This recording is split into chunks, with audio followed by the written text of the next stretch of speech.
Name of the story: The Wrong Memory. Lena had always dreaded reunions. It wasn't that she disliked her old classmates. No, they were fine people. But the whole concept of gathering people from the past, trying to rekindle memories of days gone by, felt wrong to her. The years since high school had blurred the edges of her recollections, transforming those moments into a haze. Still, when her old school announced its reunion, she received an invitation with a note that tugged at her curiosity. The letter, yellowed and worn, had a personal touch, one that reminded her of the excitement and promise of youth, now long faded. It was signed by someone she didn't recognize, someone she thought she should know. The memory of it gnawed at her as she slipped it back into the envelope and laid it on the coffee table. She stared out the window, the sun sinking slowly beneath the horizon. Her decision had been made. She would go. She could try to reconnect with the past, maybe find closure. Maybe the reunion would be different this time. Maybe something would make sense. As she walked toward the venue, the sharp scent of the evening air filled her lungs. The building loomed in front of her, a decaying relic from a time long gone. It was larger than she remembered, more intimidating. The light spilling from the windows cast long shadows that seemed to stretch and reach for her, pulling her inside. She shook the thought off, telling herself it was just nerves. Inside, the sound of laughter and conversation reverberated through the air. Familiar faces were scattered around the room, most of them strangers now, their features softened by the years. Lena's heart skipped a beat as she scanned the crowd, searching for any signs of the people she once knew. She caught sight of Rachel first, her best friend from high school, the one who had always had a laugh that could light up a room. Rachel's wild red hair and mischievous grin were just as they had been back then, though a little more refined. They locked eyes, and Rachel's face lit up. "Lena," Rachel called, rushing over to hug her. "I can't believe it's really you. Look at you. You haven't changed a bit." Lena smiled, hugging her tightly. "You look great too. It's been forever, hasn't it?" "It feels like a lifetime," Rachel said, pulling back to look at her. "But here we are. It's so weird to be back in this place again. Do you remember our senior year? The parties? The pranks? We were unstoppable." Lena nodded, trying to hold on to the memories, but they felt distant. The details seemed to slip through her fingers like sand. She tried to recall the nights they had spent laughing until dawn, the inside jokes that had once felt so meaningful. But something felt off. There was an odd disconnect, a feeling that these memories didn't belong to her anymore. Rachel's face softened, sensing Lena's hesitation. "Hey, are you okay?" Lena nodded quickly, forcing a smile. "Yeah, just a little overwhelmed, I guess. It's a lot to take in." "Don't worry," Rachel said reassuringly. "We'll catch up. Everything will be just like old times." The sound of music filled the air, and people began moving toward the dance floor. Lena and Rachel stayed off to the side, catching up in small bursts. But the whole time, Lena felt something gnawing at the edges of her mind. The faces around her felt too familiar, but not in the way she expected. They were out of place, as though she were looking at ghosts of people she had once known, but had somehow forgotten. "Do you remember Blake?" Rachel asked suddenly, breaking through Lena's thoughts. She gestured toward a man standing across the room, surrounded by a small group of people. He was tall, with dark hair and a confident smile. "I'm sure he hasn't changed much either." Lena's gaze followed Rachel's pointing finger. "Blake?" The name didn't ring any bells. But as her eyes lingered on the man, a faint twinge of recognition flickered in her mind. She tried to focus, but the memories felt fragmented, disjointed. Something about him felt wrong. "No," Lena said, shaking her head. "I don't remember him." Rachel blinked, a look of surprise crossing her face. Really? He was kind of a big deal back in school. You don't remember anything about him. Lena's chest tightened. The room suddenly felt too small, too close. I'm not sure, she muttered. I don't remember much about anyone. Rachel frowned, a slight edge to her voice. Lena, don't be ridiculous. You were there. You were all there with us. How could you not remember? Lena swallowed, her throat dry. She forced a laugh, trying to brush off the growing unease. I guess the years just blurred together. Maybe I wasn't paying as much attention as I should have. Rachel raised an eyebrow, clearly unconvinced, but she didn't push further.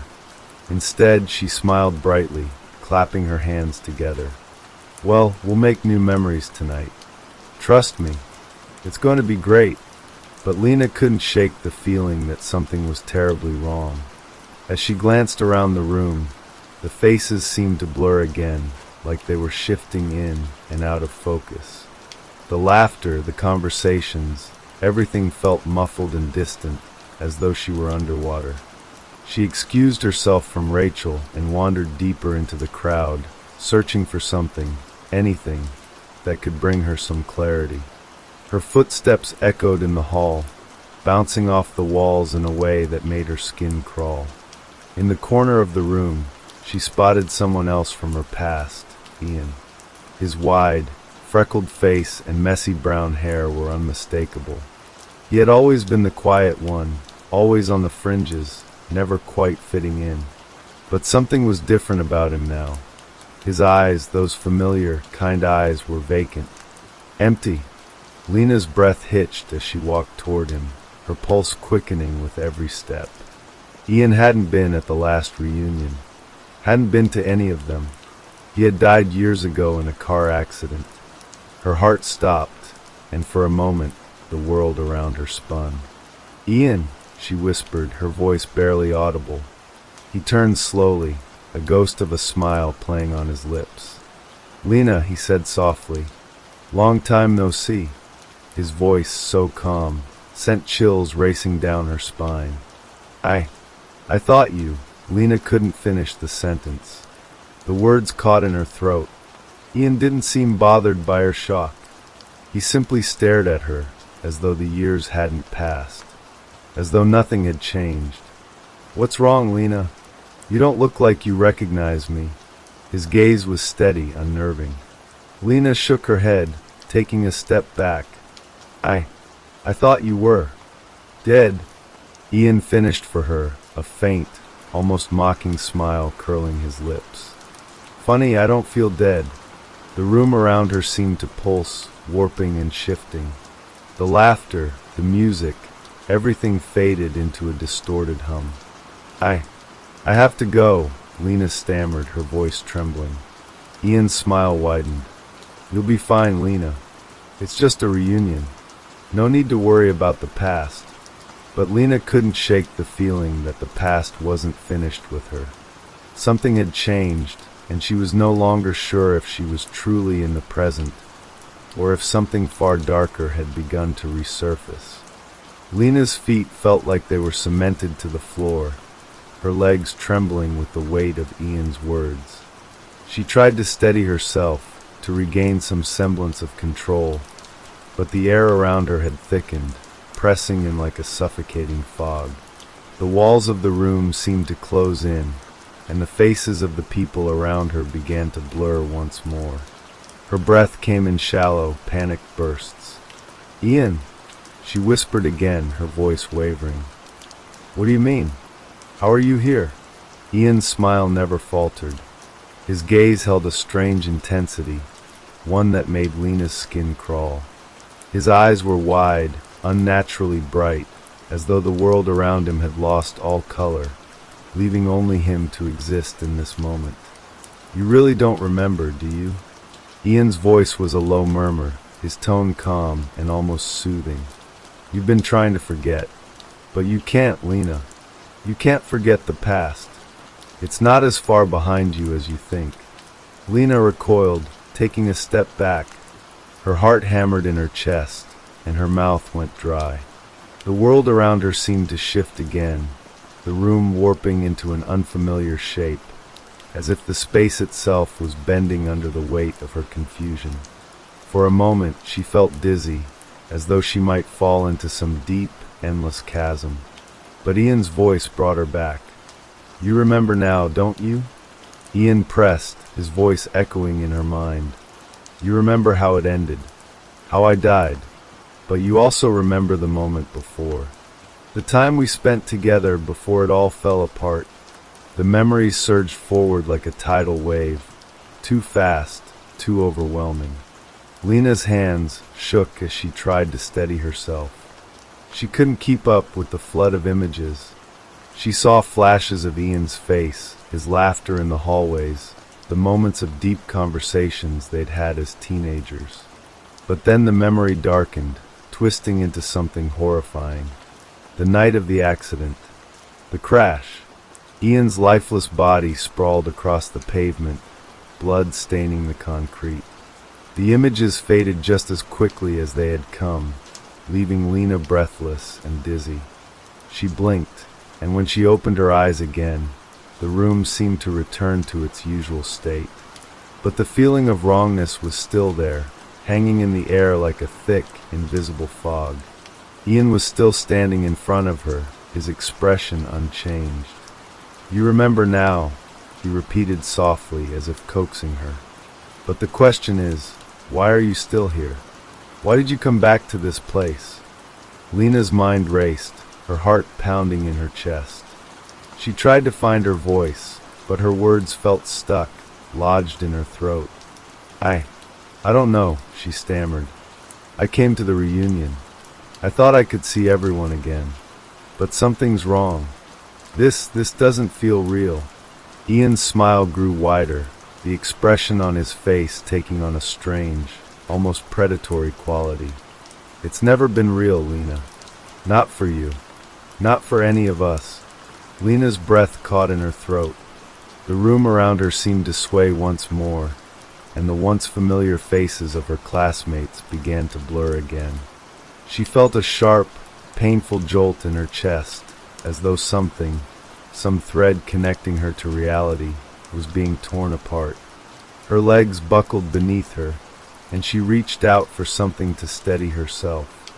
The sound of footsteps echoed in the distance, and Lena whipped her head around. She saw Rachel pushing her way through the crowd, her face full of concern. "Lena," Rachel called out, her voice distant and hollow. "Are you okay? You look like you've seen a ghost." Lena's heart skipped a beat. Rachel was here, but something about her voice sounded off, distorted. It was as though the words were coming from somewhere far away, echoing in a hollow chamber. Her body felt numb as she turned to face her old friend. Rachel stopped in front of her, but the expression on her face was different now. There was no warmth, no recognition in her eyes. Instead, Rachel's gaze was cold, distant. A thin, twisted smile curled at the corners of her lips. "You shouldn't have come, Lena," Rachel said softly, her voice almost a whisper. "You should have stayed away from this place." Lena's chest tightened, a wave of panic washing over her. "What do you mean?" she whispered, stepping back. "What's happening? Why is everything so wrong?" Rachel tilted her head, her smile widening. "Because you're remembering things that aren't yours. You're remembering them as they died, Lena, not as they were. And now, you're trapped here with us. You can't escape." Lena's heart raced as she turned to face Ian again. His eyes gleamed with something dark, something that seemed to stretch beyond time itself. The room shifted again, the lights flickering as if the building itself were alive, shifting with an unknown, malevolent force. Her mind scrambled for an explanation, but none came. "You never really left," Ian said softly, his voice dripping with a chilling finality. "You just forgot. But we've been waiting for you, Lena. We've been waiting for you to remember." Lena's legs gave out beneath her, and she sank to the floor, her head spinning. Her vision blurred, and the room seemed to warp into something alien. She gasped for air, but the atmosphere felt thick, suffocating. In the distance, she heard voices, whispers that blended together into an incomprehensible murmur. She tried to focus, to make sense of what was happening, but everything was slipping away. The faces of her classmates, the people she had known, began to twist and warp, their features becoming grotesque and distorted.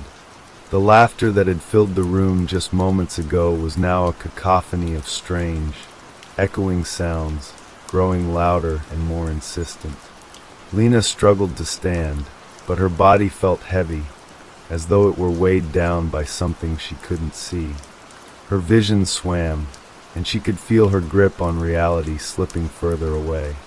Every step she took was met with resistance, as though an unseen force was pulling her back into the dark, suffocating depths of this twisted version of her past. "Help me," she whispered, her voice barely audible over the rising chaos around her. But no one answered. The last thing she saw before everything went dark was Ian's smile, a cruel, knowing smile that sent a shiver down her spine. Lena's world tilted, and for a moment she felt as though she were floating. The weight of her body seemed to vanish, leaving only a sense of vertigo and dread in its place. Her vision darkened, her consciousness swirling like a vortex, pulling her deeper into an abyss of confusion. She struggled to hold on to something, anything, but it all slipped away like trying to catch smoke with bare hands. Then there was nothing but silence. It wasn't the kind of silence that comforted or calmed. It was oppressive, a thick, stifling void that pressed in on her from all sides. Slowly, almost imperceptibly, Lena felt herself being drawn back from that darkness, her senses starting to return in fragmented bursts. She opened her eyes, only to be met with total blackness. Panic surged through her. She gasped for air, her chest rising and falling in erratic bursts. Her hands shot out in front of her, searching for something to ground herself to. Cold, rough stone met her fingertips, sending a chill up her spine. Lena's breath quickened as she pushed herself up to a sitting position. The air around her was thick with an unsettling chill, the kind of cold that seeped into your bones and stayed there, gnawing away at your resolve. She reached up, brushing her fingers across her face, feeling the dampness of sweat against her skin. She wasn't in the reunion anymore. That much was clear. The stone walls around her seemed to close in, towering and imposing, their surfaces covered with layers of grime and decay. A dim, flickering light illuminated the space, barely enough to make out her surroundings. The air smelled of mildew and something far worse. Like rot, her heart pounded in her chest as she tried to stand, her legs unsteady beneath her. The cold seemed to sink deeper into her skin with every movement. She staggered forward, her hands reaching out to steady herself against the walls, which seemed to pulse with an unnatural rhythm. The sound of her footsteps echoed in the tight, confined space. "Where am I?" she whispered to herself, her voice trembling in the stillness. "What is this place?" The silence that followed was suffocating, broken only by the distant sound of dripping water, steady and rhythmic, as though the very walls themselves were bleeding.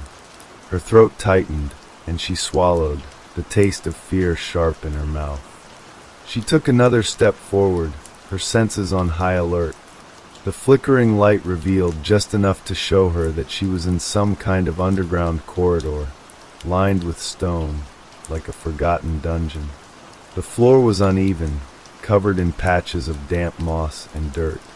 Each step she took felt as though it might be her last, each movement too loud, too frantic.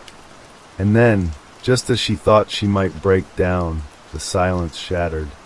A low, guttural whisper echoed from the far end of the corridor. Lena froze, her heart pounding in her ears. The voice was familiar, too familiar, but it was distorted, warped, as though it were coming from a deep, unseen well. "Lena!" Her name, said with a hollow reverberation that made her blood run cold. She tried to move, to run, but her legs refused to obey. She was rooted to the spot, as though the very air had clamped down on her, holding her in place. The whisper came again, softer this time, like a breath on her ear. "Lena, you can't escape." Her breath caught in her throat, and she spun around, her eyes wide, searching for the source. The flickering light danced across the walls, casting long, terrifying shadows. But there was no one there. She took a shaky step forward, then another. Each movement felt like it was being watched, as if unseen eyes were on her, tracking her every breath. The fear gnawed at her insides, making her stomach churn. But she couldn't stop. She couldn't stay in this place. She needed to find a way out. The whispers continued, now mingling with other sounds, faint echoes of voices she should know, laughter and cries indistinguishable from one another. They all blended together, creating a chorus of voices that assaulted her senses, pulling at her from all sides. "Lena!" Rachel's voice echoed, distant yet hauntingly clear. "You should have stayed away. You shouldn't have come back." "No, no," Lena muttered, shaking her head. She stumbled forward, her hands reaching out as if to block the voices. "This isn't real. It can't be." Another step, and the walls around her seemed to close in tighter, the corridor narrowing in a way that made her breath catch in her throat. The weight of it was suffocating. She could feel her heart racing, the thrum of it in her chest, louder than anything else. It was the only thing she could hear now, the steady pulse of panic threatening to overtake her. And then, as she rounded a corner, she froze. There, standing at the end of the passage, was a figure. A shadow, tall and looming, blocking her only escape. She couldn't see its face, but she could feel its presence. The air seemed to vibrate with an unnatural energy as it stepped forward, revealing itself in the dim light. Lena's breath hitched in her throat. It was Ian. But this was no reunion. This wasn't the Ian she had known, the quiet, kind boy from her past. This Ian, his features were twisted, contorted into something grotesque. His eyes were wide and unblinking, black as coal, gleaming with an unnatural hunger. His skin was pallid, stretched tight across his bones, as though the very life had been drained from him. "Why are you here, Lena?" Ian's voice came again, but it wasn't the voice she remembered. It was hollow, empty, like the words were being dragged from the depths of some void. Lena took a step back, her body trembling. "No, this isn't you." Ian tilted his head, a sickening smile spreading across his face. "Oh, but it is Lena. It's always been me. I never left. None of us did." Lena's mind reeled.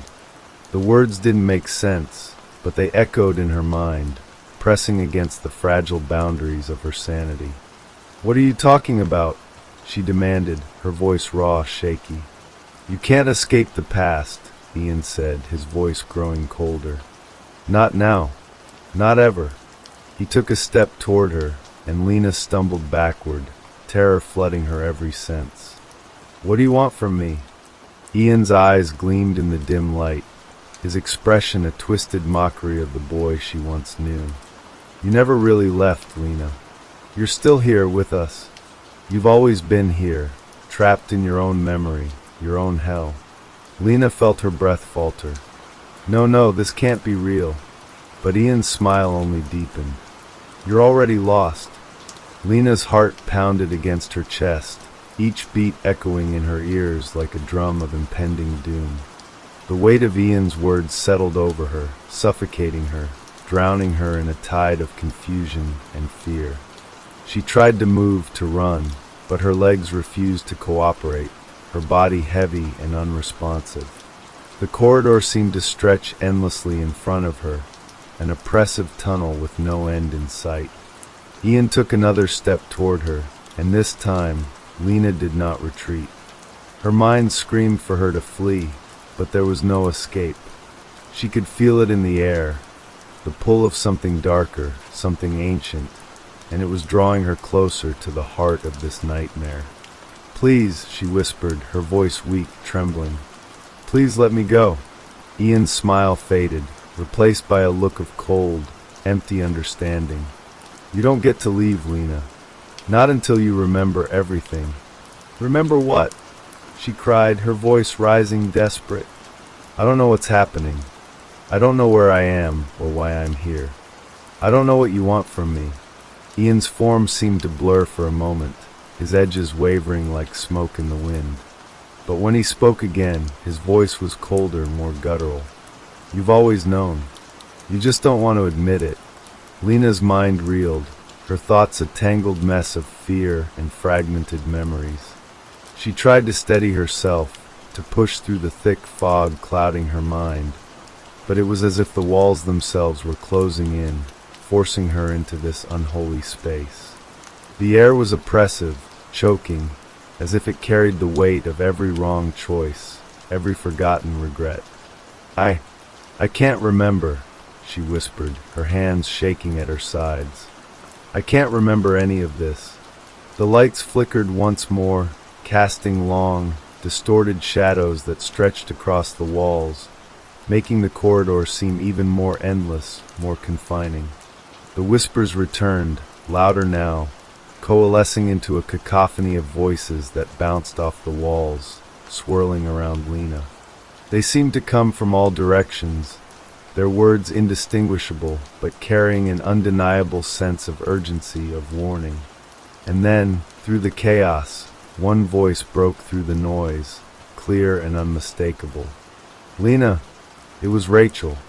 The voice was soft at first, almost a whisper, but it carried a weight, a depth that sent a chill crawling down Lena's spine. Lena's breath hitched as she turned, her heart lurching in her chest. There, standing behind her, was Rachel, her features twisted and distorted, just like Ian's. Her face was pale, her eyes wide and black, like empty voids staring through Lena, as if she were not truly there. "No!" Lena gasped, stepping back. "You're not Rachel." Rachel's smile was unnatural, stretched across her face like something that had been forced into place. "It's me, Lena. It's always been me." Lena shook her head, a strangled sob escaping her lips. "This isn't real. You're not real. None of this is real." But Rachel only laughed, a hollow, empty sound that echoed in the corridor. "You can't escape us, Lena. We've been waiting for you. You're the last one. You have to remember. You can't stay in the dark forever." Lena felt a coldness spread through her veins, the words sinking deep into her, gnawing at her soul. She wanted to run, but her legs remained locked in place. The air felt heavier now, like the walls themselves were pressing in on her, squeezing the breath from her lungs. "You're not real," Lena screamed, her voice breaking with the intensity of her fear. "None of this is real." Rachel's figure seemed to twitch, as though it were caught between worlds. The flickering light above them cast a sickly glow, illuminating the edges of her face just enough to make the horror more real, more tangible. The silence between them stretched on, heavy and suffocating. And then, with a sudden, violent shift, Rachel lunged toward Lena, her arms outstretched like claws, her mouth open in a silent scream. Lena staggered backward, her heart racing, her mind spinning. She felt herself falling, but there was no ground beneath her, only the endless, swirling blackness. But just as Rachel's hands reached for her, everything stopped. The air around Lena shifted, thickening into a dense fog that seemed to hold the very breath of time itself. She could no longer hear Rachel's voice, nor Ian's, nor the whispers that had filled the air. The silence returned, this time darker, more suffocating than before. Lena's chest heaved with exertion as she gasped for air, the world around her fading in and out of focus. She blinked, trying to clear the fog in her mind, but it was no use. The images of the reunion of Ian, Rachel, the accident, They all blurred together, merging into something indistinct, something monstrous. "Why are you doing this?" Lena choked out, her voice hoarse with fear and confusion. "Why can't I remember? Why can't I just wake up?" Her words hung in the air, unanswered, as the room around her began to shift once more. The walls, the corridor, the figures in the distance, all of it began to distort, bending and twisting like they were being viewed through water. And then suddenly everything fell still. The fog receded, and Lena found herself standing in a small, dimly lit room. The stone walls now smooth and unblemished, the air strangely still. Her breath caught as she glanced around, her eyes landing on the single, solitary figure standing in the far corner. It was Ian, but this Ian was different from before. His form was no longer twisted and unnatural. He was standing still, his face calm, almost serene, though there was something in his eyes, something that made her stomach twist with dread. "You're here," Ian said softly, his voice gentle, almost kind. Lena's heart skipped a beat. She wanted to run. She wanted to scream, but her body refused to move.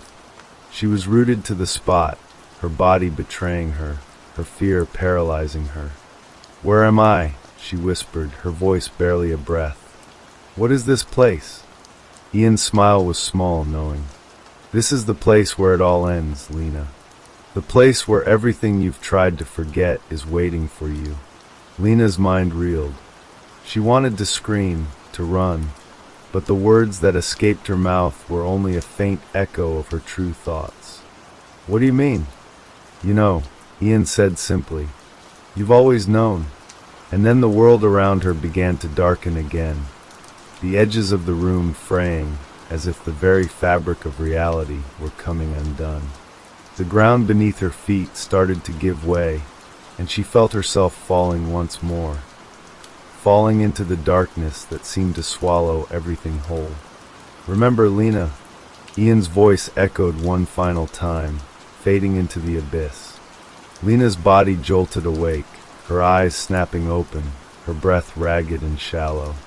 She was no longer falling. She was lying flat on her back, her body pressed against something cold, rough. She blinked, her mind struggling to process what was happening where she was. Her heart thudded in her chest, frantic and erratic, a constant reminder of the fear that still gripped her. For a moment, she couldn't make sense of the surroundings. The room she found herself in was dark, but not the suffocating kind of dark she had experienced before. It was the kind of darkness that seemed to loom just beyond the edge of her vision, a shadowy veil waiting to close in on her. Her surroundings were unfamiliar, yet somehow familiar. A distant memory stirred, too far out of reach for her to grasp. She pushed herself into a sitting position, her legs trembling beneath her as if they had been asleep for too long. The floor beneath her was uneven, cold stone, like the dungeon-like corridor she had wandered through earlier, but now there was a strange stillness to it. The air felt heavier, thick with an oppressive silence. The echoes of her own breath seemed louder than everything else combined. Lena raised her head slowly, scanning the room. Her eyes landed on a window high above her. Dim light filtered through, but it was a weak, sickly glow, as though the sun were struggling to break through a heavy fog. The walls around her were made of stone, just like before, but these were smoother, more polished. They were lined with shelves filled with old, forgotten objects, books, broken picture frames, and trinkets that looked as though they had been left untouched for decades. Something caught her attention, something far more unsettling. At the far end of the room stood a large mirror, its surface cracked and streaked with age, but it still reflected the light from the window in a ghostly, distorted way. She could barely make out her own reflection, but it was enough to make her freeze in place. She looked different. Her face was pale, almost ashen, her eyes wide and bloodshot, as though she hadn't slept in days. The fear that clung to her made her appear even more fragile, her hands trembling at her sides. But it wasn't just her appearance that unsettled her. It was the feeling, the unmistakable sensation that something was wrong, something was watching her, hidden in plain sight. Lena's heart stuttered in her chest as she stood, her legs unsteady, her movements slow and deliberate. She forced herself to walk toward the mirror, each step feeling heavier than the last. As she got closer, her reflection came into sharper focus. She studied it, her mind fighting to piece together what had happened, what was happening. And then she saw it. Her reflection, it moved on its own. It wasn't a simple delay, like seeing her movements mirrored with a split second of lag. No, this was something different. Her reflection didn't mimic her. It reached for something behind her, its hands stretching toward a shadow that wasn't there. A chill ran through her veins, and she spun around, her breath catching in her throat. The room was empty. Nothing was behind her, no shadow, no hidden figure. The only thing that existed in that space was the reflection staring back at her. Lena's hands shot to her mouth, her fingers trembling as she fought to suppress the scream that threatened to rip from her chest. Her reflection was now grinning at her, its smile twisted, sinister, the corners of its mouth stretching far too wide, far too unnatural. "Help me," Lena whispered to the glass, her voice barely audible. "Please help me." But the reflection did not respond. Instead, it continued to watch her, its expression shifting, becoming something darker, more malicious. And then, as if it were a mirror to her very soul, the reflection's eyes glowed with an eerie, malevolent light.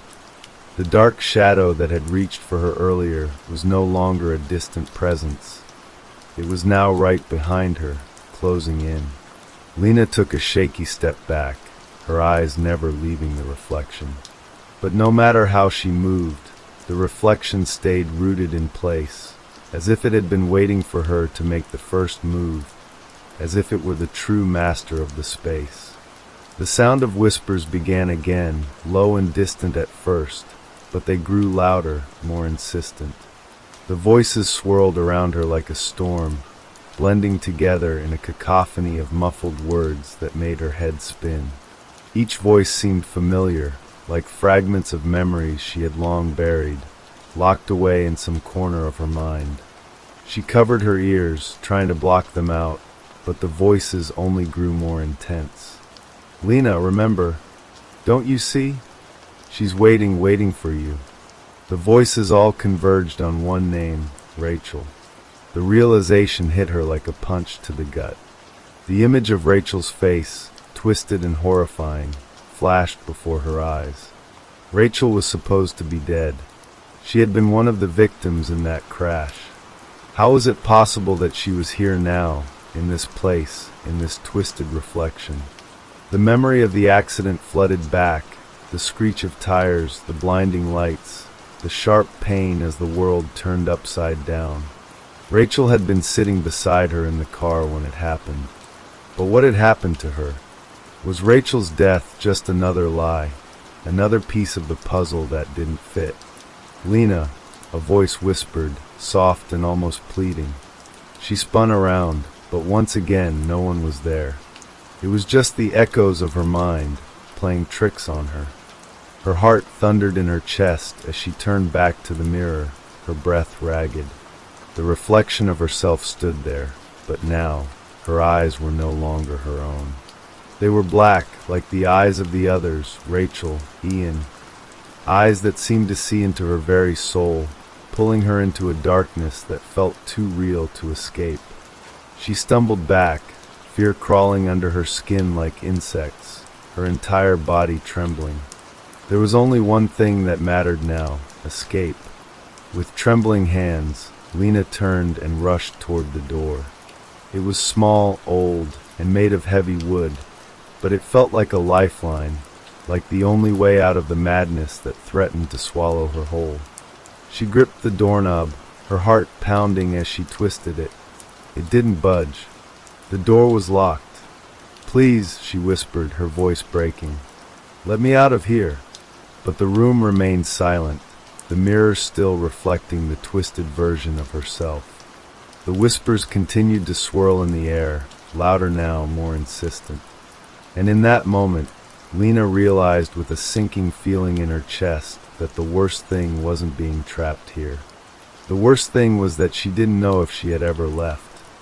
Lena stood frozen before the door, her hands still clutching the knob, her body trembling with the realization that no matter how hard she pulled, no matter how hard she tried, the door was never going to open.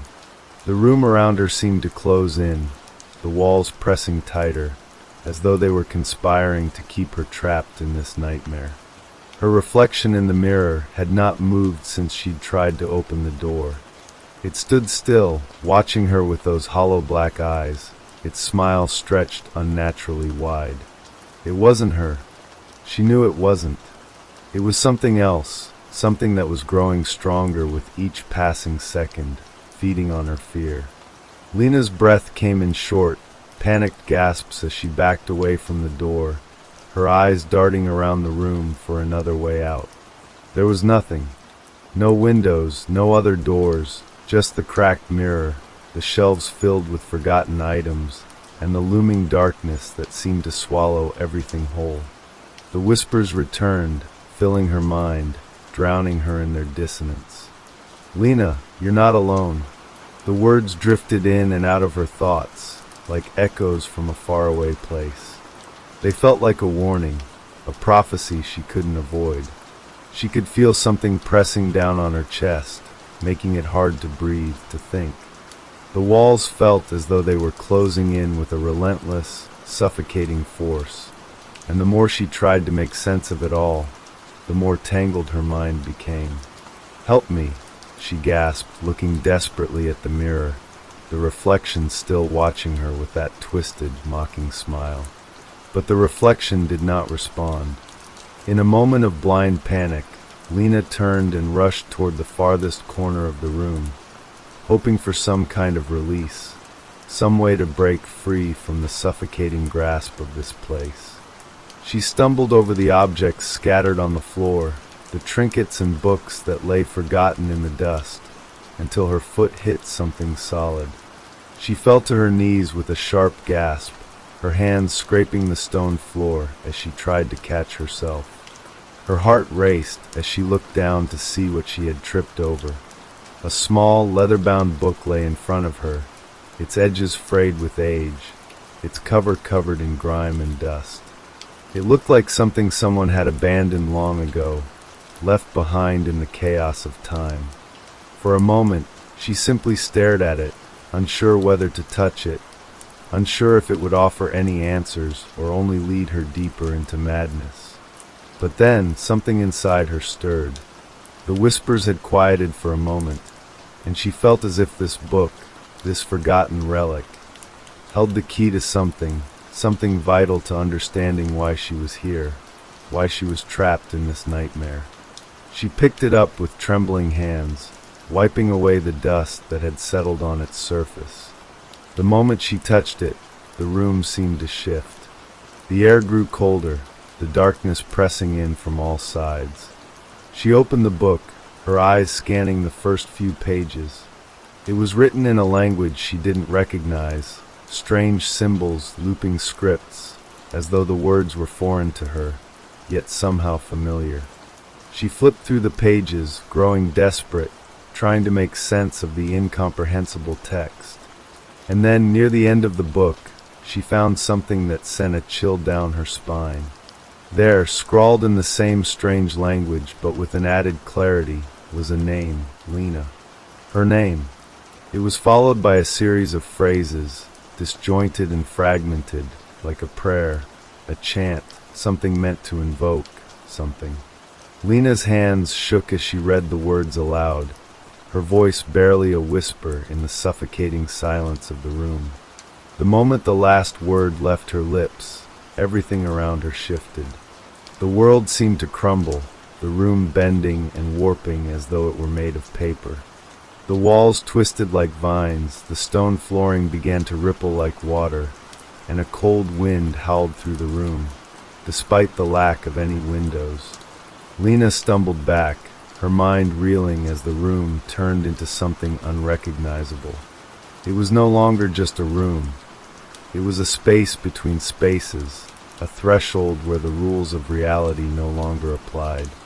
Her eyes darted around in panic as figures began to emerge from the shifting fog. First, she saw them, familiar faces, people she had known for years. Her classmates. But something was wrong. Their eyes were hollow, their faces too still, too unnaturally calm. They didn't speak, but their presence was deafening, as though they were the ones who had always been in control, as though they had been waiting for her to come to them. Lena backed away from them, her pulse hammering in her ears. The room continued to warp around her, twisting and stretching, as though it were made of something liquid.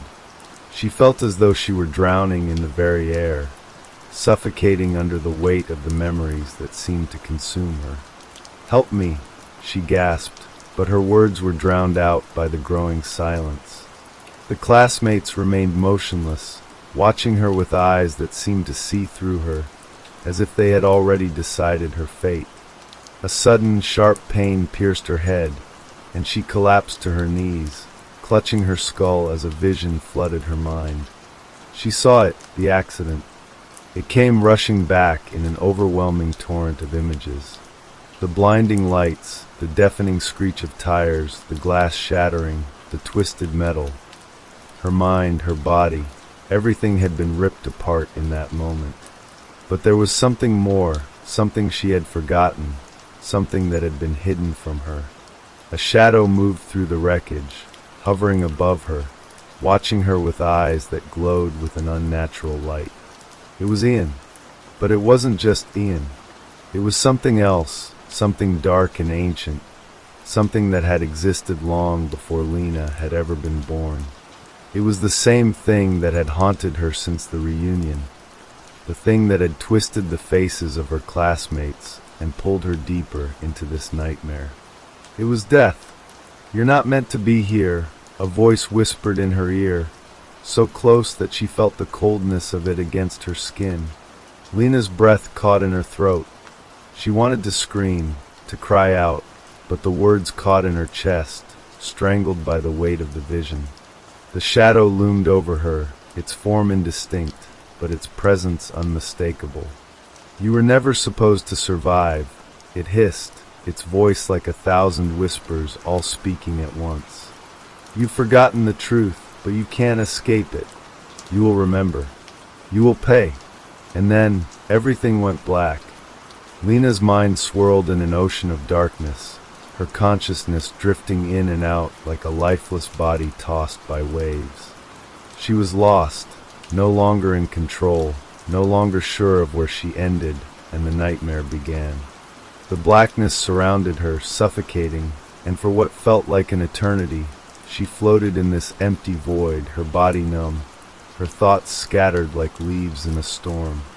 But then, slowly, a faint sound pierced the darkness. A soft, rhythmic noise, like the sound of someone tapping on wood. It was distant at first, but it grew louder, closer, more insistent. Lena's eyes flickered open, and she gasped for air, her lungs burning, as if they had not tasted oxygen in ages. She was no longer in the warped room. No, she was somewhere else, somewhere she couldn't place, yet it felt strangely familiar. She was in a hallway.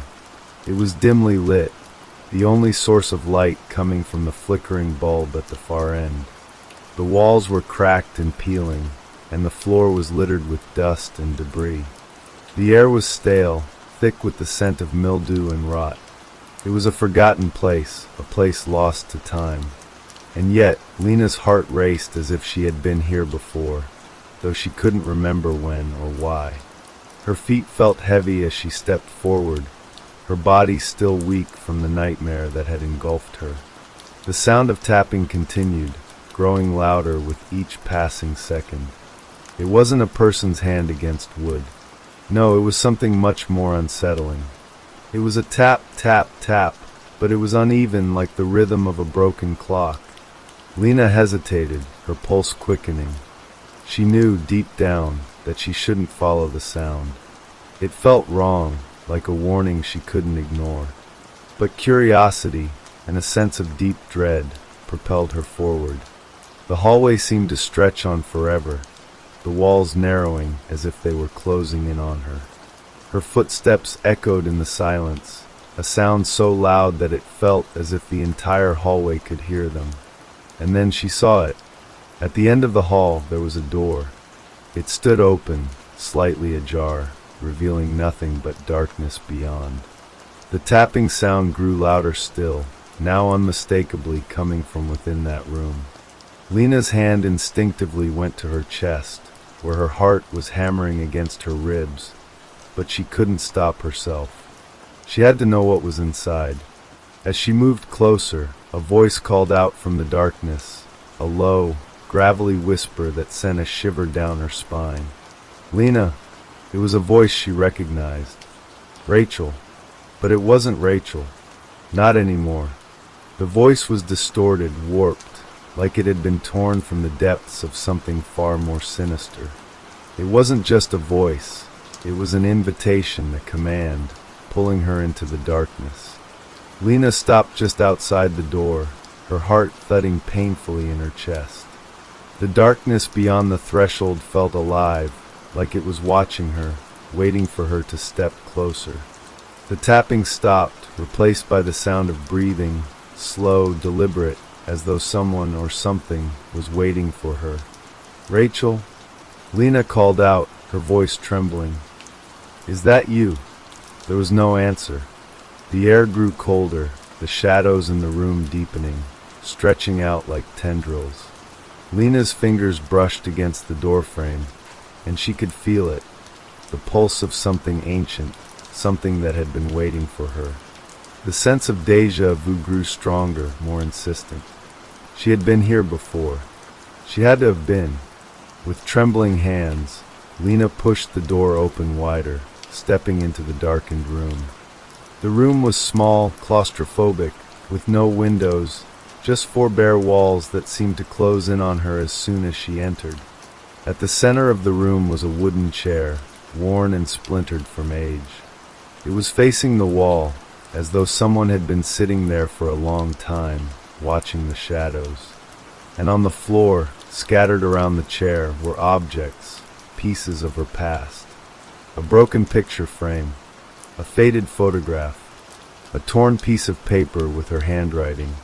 Lena's breath hitched as she stepped forward, her eyes scanning the room, her heart pounding in her throat. She knelt down, her fingers trembling as she picked up the photograph. It was a picture of her and her friends, smiling and laughing at some long-forgotten moment in time. But as she stared at the faces in the picture, something was wrong. The people in the photo, their eyes were empty, hollow. The room began to spin around her. The edges of her vision blurred, the air growing thicker, more suffocating. A sound, soft and familiar, broke through the growing panic. Lena! The voice came from behind her, gentle but insistent, like a whisper in the dark. She turned, but there was no one there. She reached out, but her hand passed through empty air. And then she saw it.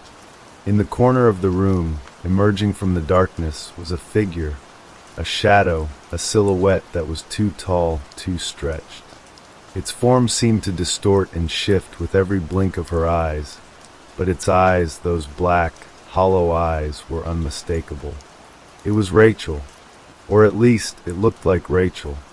Lena stumbled back, a scream caught in her throat. She could feel her heartbeat thudding in her ears as the shadow moved closer, its form taking shape, becoming more solid with each step. It was not Rachel, though. No, it was something else, something worse. Its skin was pale gray, like it had been drained of all life. Its face was gaunt, the features twisted into something monstrous. Lena's pulse quickened, terror flooding her veins. No, you're not real. You're not real. But the figure stepped closer, its mouth opening wide in a silent scream, its hands reaching for her. And then she felt it, The cold, icy touch of its fingers against her arm, like death itself, had wrapped its claws around her. Her vision swam, her knees buckling beneath her as the room twisted into chaos. The walls began to pulse and warp, the air thick with the whispers of the dead, their voices rising into a cacophony of screams and pleas. The room was no longer just a room. It was a place of torment, a prison for the forgotten. Lena's head spun as her vision went black once again. But this time, it wasn't the sweet release of unconsciousness. It was the embrace of something far darker. Lena's eyes fluttered open again, but this time it was different. The darkness was heavier, more suffocating, like it had seeped into her very soul. Her chest ached, her breath shallow, her body trembling as though it had just survived a storm. She felt an odd weight pressing down on her chest, as though she were trapped in the deep ocean, the pressure of the water bearing down on her. But no, this wasn't the ocean. It was something worse. She tried to move, to push herself up from whatever surface she had collapsed onto, but she couldn't. Her limbs felt as though they were bound by an unseen force, her body paralyzed, held in place by the heavy hands of an invisible entity. Panic surged through her as she struggled, her heart racing faster, her mind spiraling into chaos. Every attempt to move was met with resistance, the air thick with an unnatural stillness. Where am I? Lena thought, her mind screaming for answers, but there were none to be found. The air around her grew colder still, the chill creeping into her bones, freezing her thoughts. She closed her eyes, trying to steady her breathing, but the more she focused on her breaths, the louder the whispers became. They were no longer distant murmurs. They were inside her head, invasive, like 1,000 voices crawling under her skin. She couldn't make out the words, but the tone was unmistakable, demanding, angry, resentful. And then she heard it, her name. Lena. It was a voice she recognized, but not one she ever wanted to hear again. Ian. She gasped, her mind recoiling at the sound of his voice, the face that had haunted her for years, the face she'd never thought she would see again. It was impossible. He couldn't be here. Not now. Not like this. Please no. Her voice was weak, strangled, but it still broke through the suffocating silence that surrounded her. She tried to open her eyes again, but they were too heavy. Her eyelids felt like lead, and every movement of her body seemed to take every ounce of strength she had left. The whispers grew louder, and she could feel the walls around her closing in. Her heart pounded in her chest, a rapid, frantic beat that matched the rhythm of the tapping sound she had heard earlier. Tap, tap, tap. It was louder now, echoing in the distance, like it was coming from the very core of the earth, growing louder with each passing moment. The air was thick, heavy with the weight of what was to come. She didn't know what it was, but she knew it was coming for her. The room seemed to shift, like it was alive, a breathing entity that was pulsing with the beat of her own heart. Suddenly, she felt something. It wasn't a physical touch. It was more like a presence, an intangible force pressing down on her chest, wrapping around her like a suffocating blanket. Her breath hitched in her throat as the temperature dropped even further, the cold sinking deeper into her skin, into her bones. Lena, the voice whispered again, this time closer, so close she could feel the warmth of the breath against her ear. You remember me, don't you? She nodded weakly, though she didn't want to admit it. She didn't want to remember, didn't want to be here in this place, this nightmare where nothing made sense. The shadows around her shifted, darkened, and a figure emerged from the darkness. It was Ian. No, it wasn't him. The face was wrong, twisted, decayed, its skin pale and stretched tight over bones. The eyes were hollow, empty, as if life had been sucked out of them long ago. His lips were pulled back in a grotesque grin, revealing teeth that were jagged and sharp, like something unnatural. Lena recoiled, panic setting in as the figure took a step closer, its shadow stretching across the room like a darkened omen. "You were always meant to forget, Lena," the voice hissed. "But now you remember, and you'll pay for it." Lena's heart thundered in her chest, the beating growing louder and louder until it was the only sound she could hear, the only thing that seemed real in this madness. She wanted to scream, to run, but she couldn't. Her body wouldn't obey her. It was as though she were trapped in a dream she couldn't escape from, caught in the grip of something far darker than her mind could fathom. Ian, or whatever it was now, continued to approach, its form flickering in and out of focus like a broken image. Each step it took seemed to warp reality itself, distorting the room around it. The walls seemed to stretch, bending unnaturally as if they were alive, pulsing with every breath she took. "You never understood, did you?" Ian's voice was sharp, cold. "You thought you were free. But there's no escaping this place. No escaping what's coming for you." Lena's pulse quickened. "Please no. You think you're remembering me," the figure whispered, its voice now a twisted mockery of Ian's once soft tone. "But I'm not who you think I am. I never was." Suddenly, the figure lunged at her, its long, gnarled fingers reaching for her throat.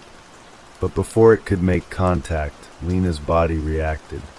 Her hands shot out, grabbing onto the nearest object, anything to break the grip of this nightmare. Her fingers brushed against something cold and metallic. A chain. A pendant. It was her necklace. The one she'd lost years ago. The one that had been missing since the accident.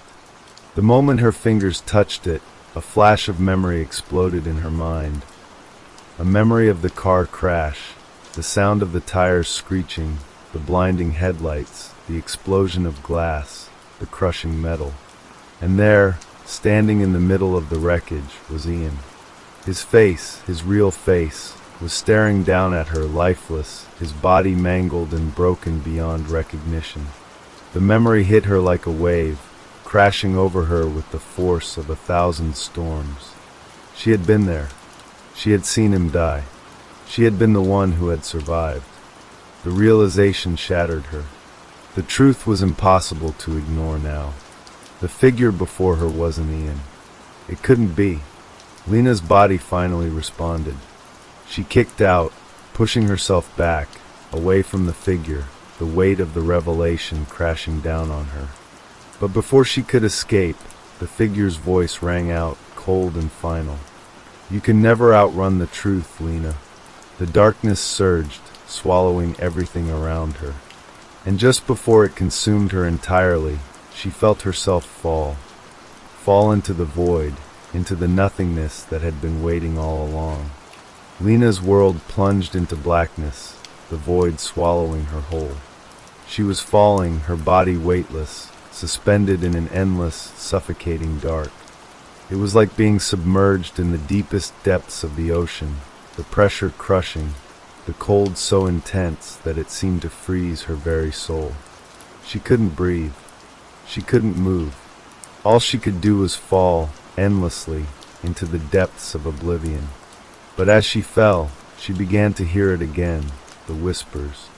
It was a low hum at first, just beneath the surface of her mind, like a distant echo of something she couldn't quite place.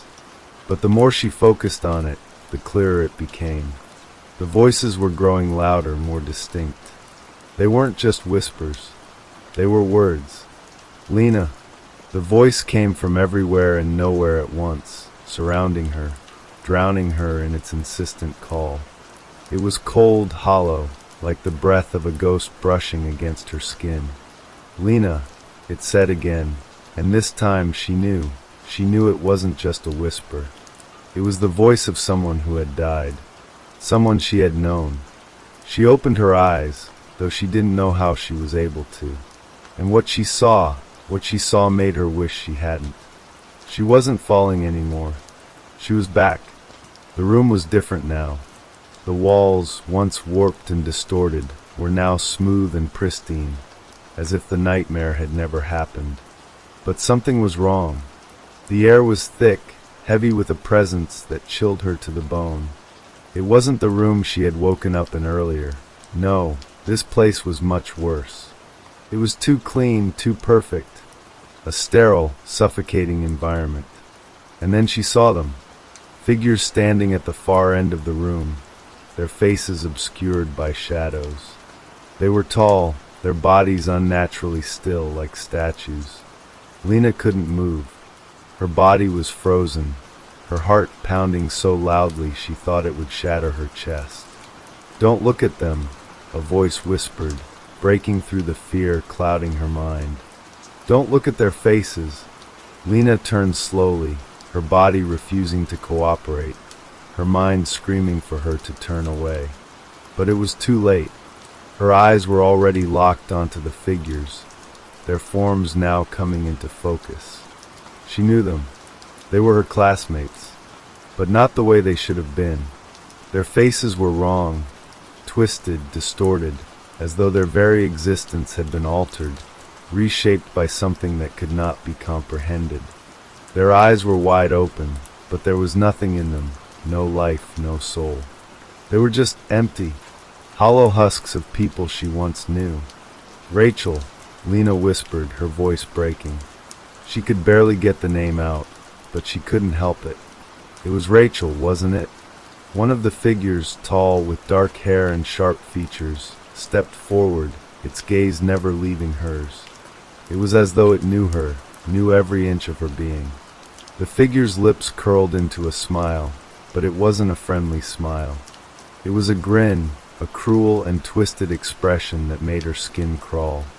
"You remember us now, don't you, Lena?" the figure said, its voice too calm, too precise, like it was savoring every syllable.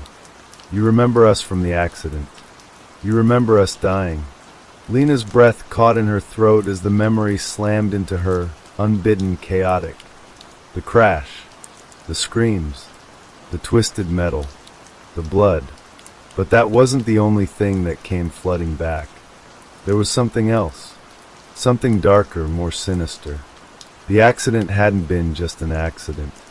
It had been planned, a trap. The realization came to her with the sharpness of a knife to the heart. "No," she whispered, her voice trembling, barely audible. "No, it wasn't." "Don't deny it, Lena," the figure interrupted, its smile growing wider, impossibly wide. "You know it's true. You were there when we died. You were the one who survived." Lena's body trembled, every muscle screaming to flee, to run, but she couldn't. She was rooted to the spot, paralyzed by the truth she had been running from for so long. The truth that had been buried deep within her, hidden beneath layers of fear and denial. She had seen them die. She had been the one to watch as their lives were torn away in that car crash. But the truth was even darker than she could have ever imagined. "You were never meant to survive, Lena," another figure spoke, this time the voice coming from a figure in the back. The voice was eerily familiar, Rachel's voice. But this wasn't Rachel. No, this voice was colder, more distant. "You were supposed to be one of us. You were chosen." Lena shook her head violently, her mind spinning, trying to push away the words, the horrible truth they were speaking. "No, I didn't." "You did, Lena." The first figure, Ian, or what had once been Ian, spoke again, his voice soft, almost affectionate, like a lover's whisper. "You were the one who caused the crash. You were the one who made sure we died. And now, you're going to join us." The words echoed in her mind, repeating over and over, until they became a mantra, a truth she couldn't escape. She hadn't survived by accident. She hadn't escaped the crash by chance. She had been chosen. "Please," Lena gasped, her voice cracking. "Please, I didn't." "Don't fight it," Rachel's voice interrupted, now coming from a third figure, one that stepped out of the shadows with a sickening grace. "You have no choice. It's always been this way. It's always been us." Lena's heart raced, her breathing ragged as the figures began to move closer, surrounding her, their empty eyes locked onto hers with an intensity that made her skin crawl. She tried to scream, but the sound wouldn't come. She was trapped in this nightmare, in this place where nothing made sense, where everything she had known was slowly being unraveled. The whispers grew louder, their voices converging into a chorus of agony, of rage. The room seemed to close in on her, suffocating, as if the very walls were alive, pressing against her, crushing her under the weight of their judgment. And then Lena realized the truth. She wasn't just reliving the accident. She was repeating it. Every moment, every step she took, was leading her to the same conclusion. The same fate. There was no escape. The crash. The deaths. The memories. It was all part of a cycle, a trap she had been caught in, over and over again. And there was nothing she could do to stop it. Lena's mind reeled, struggling to process the nightmare unfolding before her. Every inch of her being screamed for her to wake up, to escape, but the grip of this twisted reality was too strong. It was as if the world around her had become a labyrinth, its walls shifting and closing in on her from all sides. The faces of her classmates, her friends, hovered around her, their hollow eyes burning with an intensity that made her skin crawl. "You've been running from this, Lena," Rachel's voice echoed, dripping with contempt. "Running from the truth. From us. From what you did." Lena's breath hitched as the weight of their words pressed down on her chest like a suffocating force. She wanted to argue, to deny everything they were saying, but her mind was a fog clouded by terror and confusion. The crash. The deaths. She remembered it all, but she couldn't piece together how it had all connected, how she had been the cause of it. "No," Lena gasped, her voice barely audible. "I couldn't." Ian's twisted figure stepped forward, his grin widening impossibly. "Oh, but you did. You couldn't save us. You never wanted to. You were always afraid." Lena stumbled backward, her legs trembling beneath her, but the room seemed to stretch, pulling her in every direction. She couldn't escape. Every corner was filled with the faces of those she had lost, staring at her with accusations and guilt. There was no way out. No exit from this nightmare. "You knew, didn't you?" The voice of another figure, now emerging from the shadows, pierced through the heavy silence. It was someone else she recognized, Chris, another classmate who had died in the crash. His voice was as cold as ice, and his eyes gleamed with something far darker than mere anger. "You knew that you could save us, but you didn't. You chose to let us die." Lena shook her head violently, her heart hammering in her chest. "I didn't know her words faltered, but the weight of their accusations crushed her, squeezing the air from her lungs.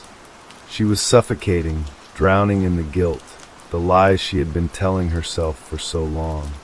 The room shifted again, the faces of her classmates blurring together, merging into grotesque versions of themselves, twisted by the pain and rage they carried with them in death. The air felt thick, heavy with their unspoken anger, their resentment, and the suffocating pressure of the truth they were forcing her to confront. Lena closed her eyes, trying to block out the overwhelming sensation of their presence, but it was no use. The whispers grew louder, overwhelming her senses. "You're trapped, Lena," they chorused, their voices rising in unison. "Trapped in the memory of the crash. Trapped in your guilt. You can never escape." Her chest tightened, her breath ragged as the weight of their words settled over her. They were right. She had been afraid. Afraid of the truth. Afraid of what would happen if she faced it. And now there was no way out. The room seemed to warp around her, its edges blurring, the walls closing in, suffocating her in darkness. She reached out blindly, her hands brushing against the cold surface of the walls, but they were slick like wet stone, slippery and unyielding. "You'll never get away from it," Rachel's voice whispered in her ear, so close it felt like a breath on her skin. It's inside you now. You carry it with you like a weight on your soul. And you'll never escape it. Lena's heart pounded in her chest, her vision swimming as the figures around her grew more and more distorted, their faces twisting in grotesque expressions of pain and fury. Their hands reached out, ghostly fingers clawing at her, pulling her closer to them, to the very thing she had been running from. "No!" Lena screamed, struggling against their grasp, but her body was frozen, her limbs heavy as if made of lead. The air was thick, suffocating, and her heart raced in her chest, beating so fast she could hear it ringing in her ears. "Please, no. I didn't mean it." But the figures just laughed. Cold, hollow laughter that echoed through the room, bouncing off the walls, filling her head with its haunting resonance. "You always meant it," Ian's voice echoed, his smile widening as his figure loomed over her. "You just didn't know it yet." Lena's breath caught in her throat, the words cutting through her like a blade. The truth. She hadn't been in control. She hadn't been the victim. She had been the one who made the choice. The one who had caused their deaths. The weight of that realization was unbearable.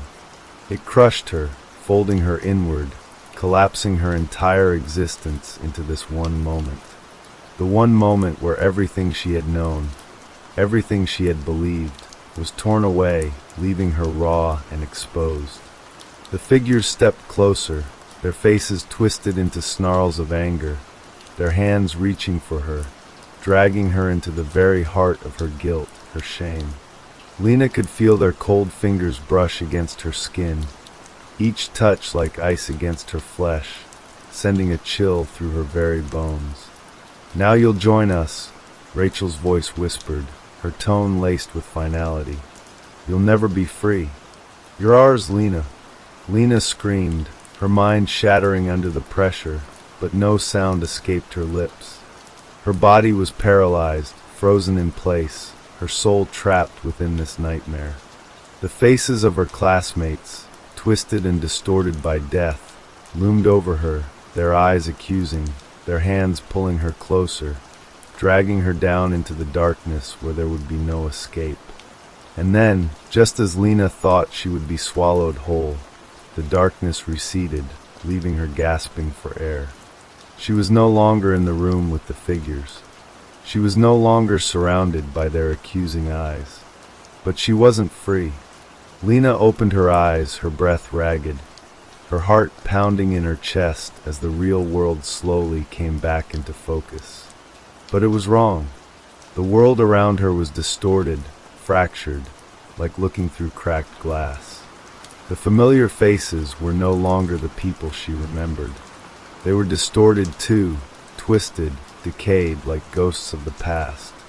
And she realized with a jolt of horror that she wasn't in the reunion anymore. She was back at the scene of the crash. The twisted metal, the shattered glass, the flames licking the edges of the wreckage. But she wasn't alone.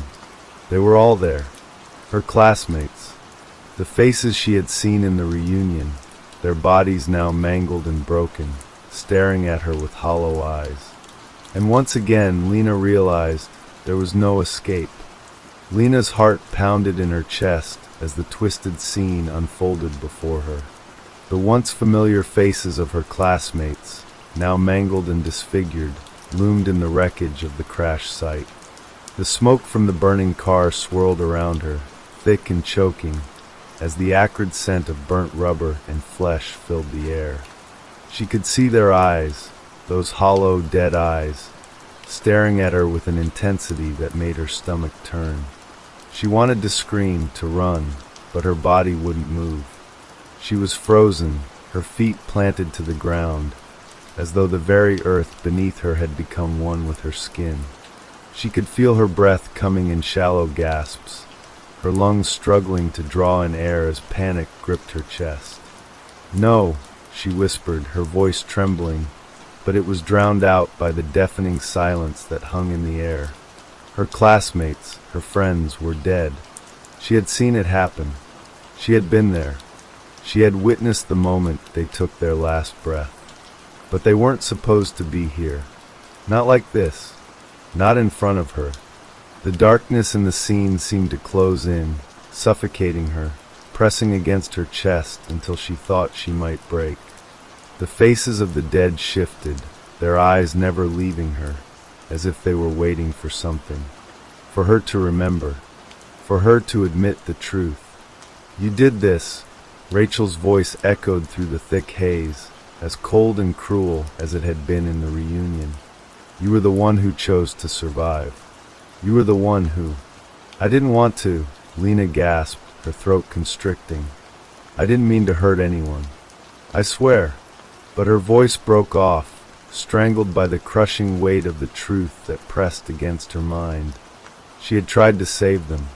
She had tried, but something in her had chosen not to. Something deep inside her had made the decision for her to let them die, to let the crash happen, to survive. And now it was all coming back to haunt her. "You chose," Ian's voice joined in, his words sharp and biting. His figure stepped forward, his body twisted and mangled by the crash, but his eyes burned with an otherworldly intensity. "You were the one who let us go. You were the one who walked away." Lena's knees buckled, her body collapsing to the ground as the weight of their words crushed her. She couldn't breathe. She couldn't think. All she could hear were their voices, their accusations, their whispers, like a million knives stabbing into her skull. "No," she whispered again, her voice breaking as tears began to stream down her face. "Please no. I didn't mean it. I didn't want to." But the more she spoke, the more the figures around her grew. More faces, more bodies, more twisted, decayed forms stepping out of the wreckage, their eyes empty, their mouths open in silent screams. They circled her, their hands reaching out toward her, as though they were drawing her in, pulling her into the very heart of the nightmare she had tried to escape. "You killed us," Rachel's voice repeated, the words laced with venom. "You let us die, and now you'll pay the price." Lena tried to pull away, to move, but it was as if the air itself had become a prison. Her limbs were heavy, as if they had been chained to the ground. She couldn't escape. There was no place to run, no place to hide. "You can't escape the past, Lena." Chris's voice came from behind her, his figure emerging from the smoke like a ghost. "It's always there, haunting you, following you, waiting for you to face it." Lena spun around, her vision blurring, but she was too slow. His cold hand reached out, brushing against her shoulder, and the touch sent a shock of ice through her entire body. She gasped, her breath hitching in her throat, as if the air had been stolen from her lungs. "You'll never wake up, Lena," Chris whispered in her ear, his voice like ice. "You'll never be free." And then the nightmare began to shift once again. The smoke seemed to dissipate, but what replaced it was worse, far worse. The wreckage was gone, replaced by a dark, oppressive void. There were no walls, no sky, no ground, just the endless emptiness that stretched in every direction, swallowing everything whole. The figures of her classmates, of the dead, were still with her, but now they were different. Their bodies had faded, their faces becoming nothing more than faint impressions, like shadows flickering in the dark. "You're trapped, Lena," Rachel's voice came again, now an omnipresent force. "Trapped in a cycle that you can never break." Lena's mind reeled, her thoughts spiraling in chaos. The faces of the dead, the memories, the crash, her guilt, the knowledge that she was responsible for it all. It was overwhelming. It was suffocating. "Please," she begged, her voice trembling, barely above a whisper. "Please, I can't handle this. I can't." The emptiness around her grew, the silence deafening. But then a single voice cut through the void. A voice so familiar, yet foreign, as if it had come from the very depths of her soul. You can't run from what you've done, Lena, the voice said, low and menacing. You can't escape yourself. You'll never be free of the memories. You'll never escape your own mind. Lena's body shook, her heart pounding so loud it drowned out everything else. She couldn't breathe. She couldn't think. The walls were closing in, and the faces of the dead were closing in around her, their eyes burning with rage. The cycle was repeating. The crash, the guilt, the faces of her friends. It was all happening again, and again, and again. There was no escape. Lena collapsed to her knees, her hands pressed to her temples, her mind unraveling. She couldn't stop it. She couldn't wake up. It was like the world had become a loop, an endless spiral of torment, and she was stuck at its center, unable to break free. And then, just as it seemed like she would be consumed by the darkness, the cycle began to slow. The whispers grew softer. The faces of the dead faded into the background. The pressure in her chest lifted, if only for a moment. Lena's breath came in ragged gasps as she opened her eyes, only to find herself in a familiar place. Her high school reunion, standing in the same room where it had all begun. The faces of her classmates were still there. But this time, something was different. They weren't the twisted, decayed versions she had seen earlier. They were just normal, alive. But the truth was in her eyes now. She knew. And she knew that no matter what, she would never escape it. Lena's pulse quickened as she surveyed the reunion hall, her eyes darting from face to face. The room had returned to its normal state, filled with laughter and chatter, but something felt fundamentally off. The faces around her appeared too normal, their smiles too wide, their eyes too bright, like masks hiding something darker beneath. She had to get out.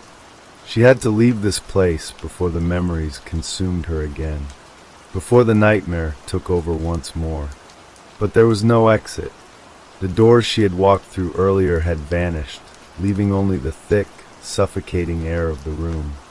She tried to push through the crowd, her body moving on its own, driven by the overwhelming urge to escape. But as she walked, the faces of her classmates blurred, their features warping, their expressions shifting from joy to mockery in the blink of an eye. "Lena," a voice called out, and she froze, her heart hammering in her chest. She turned to face the source. It was Rachel. But this time, Rachel wasn't dead. She wasn't twisted and decayed. She was standing in front of Lena, her smile wide, her eyes bright and cheerful, just like the others. It was the same Rachel, but there was a strange emptiness in her gaze, a hollow echo that made Lena's skin crawl. "You're looking well," Rachel said, her voice dripping with sweetness. "How have you been? It's been so long." Lena's throat tightened. She opened her mouth to speak, but the words caught in her throat. There was something wrong with Rachel, something wrong with all of them. She could feel it in her bones.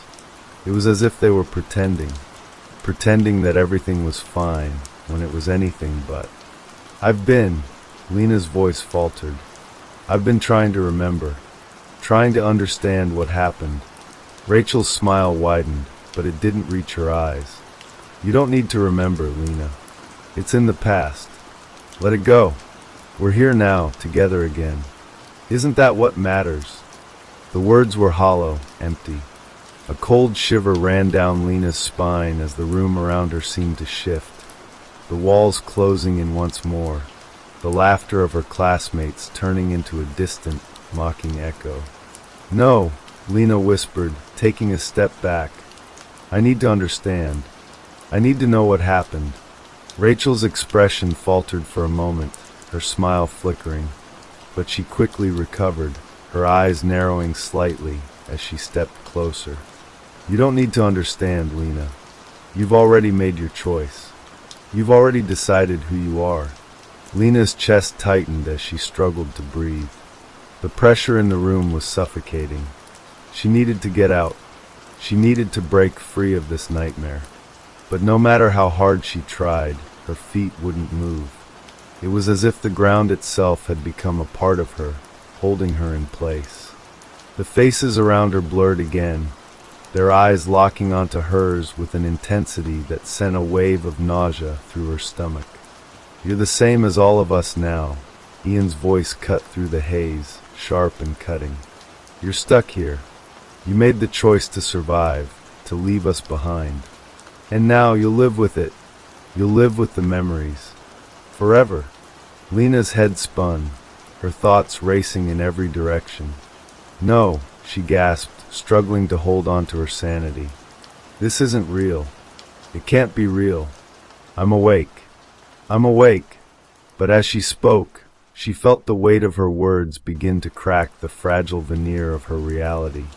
The room around her started to distort, the edges warping like a reflection in a broken mirror. The faces of her classmates, their bright, perfect smiles, twisted into something darker. They were no longer people, just shapes, shadows, warped by the guilt and fear that had been festering inside her for years.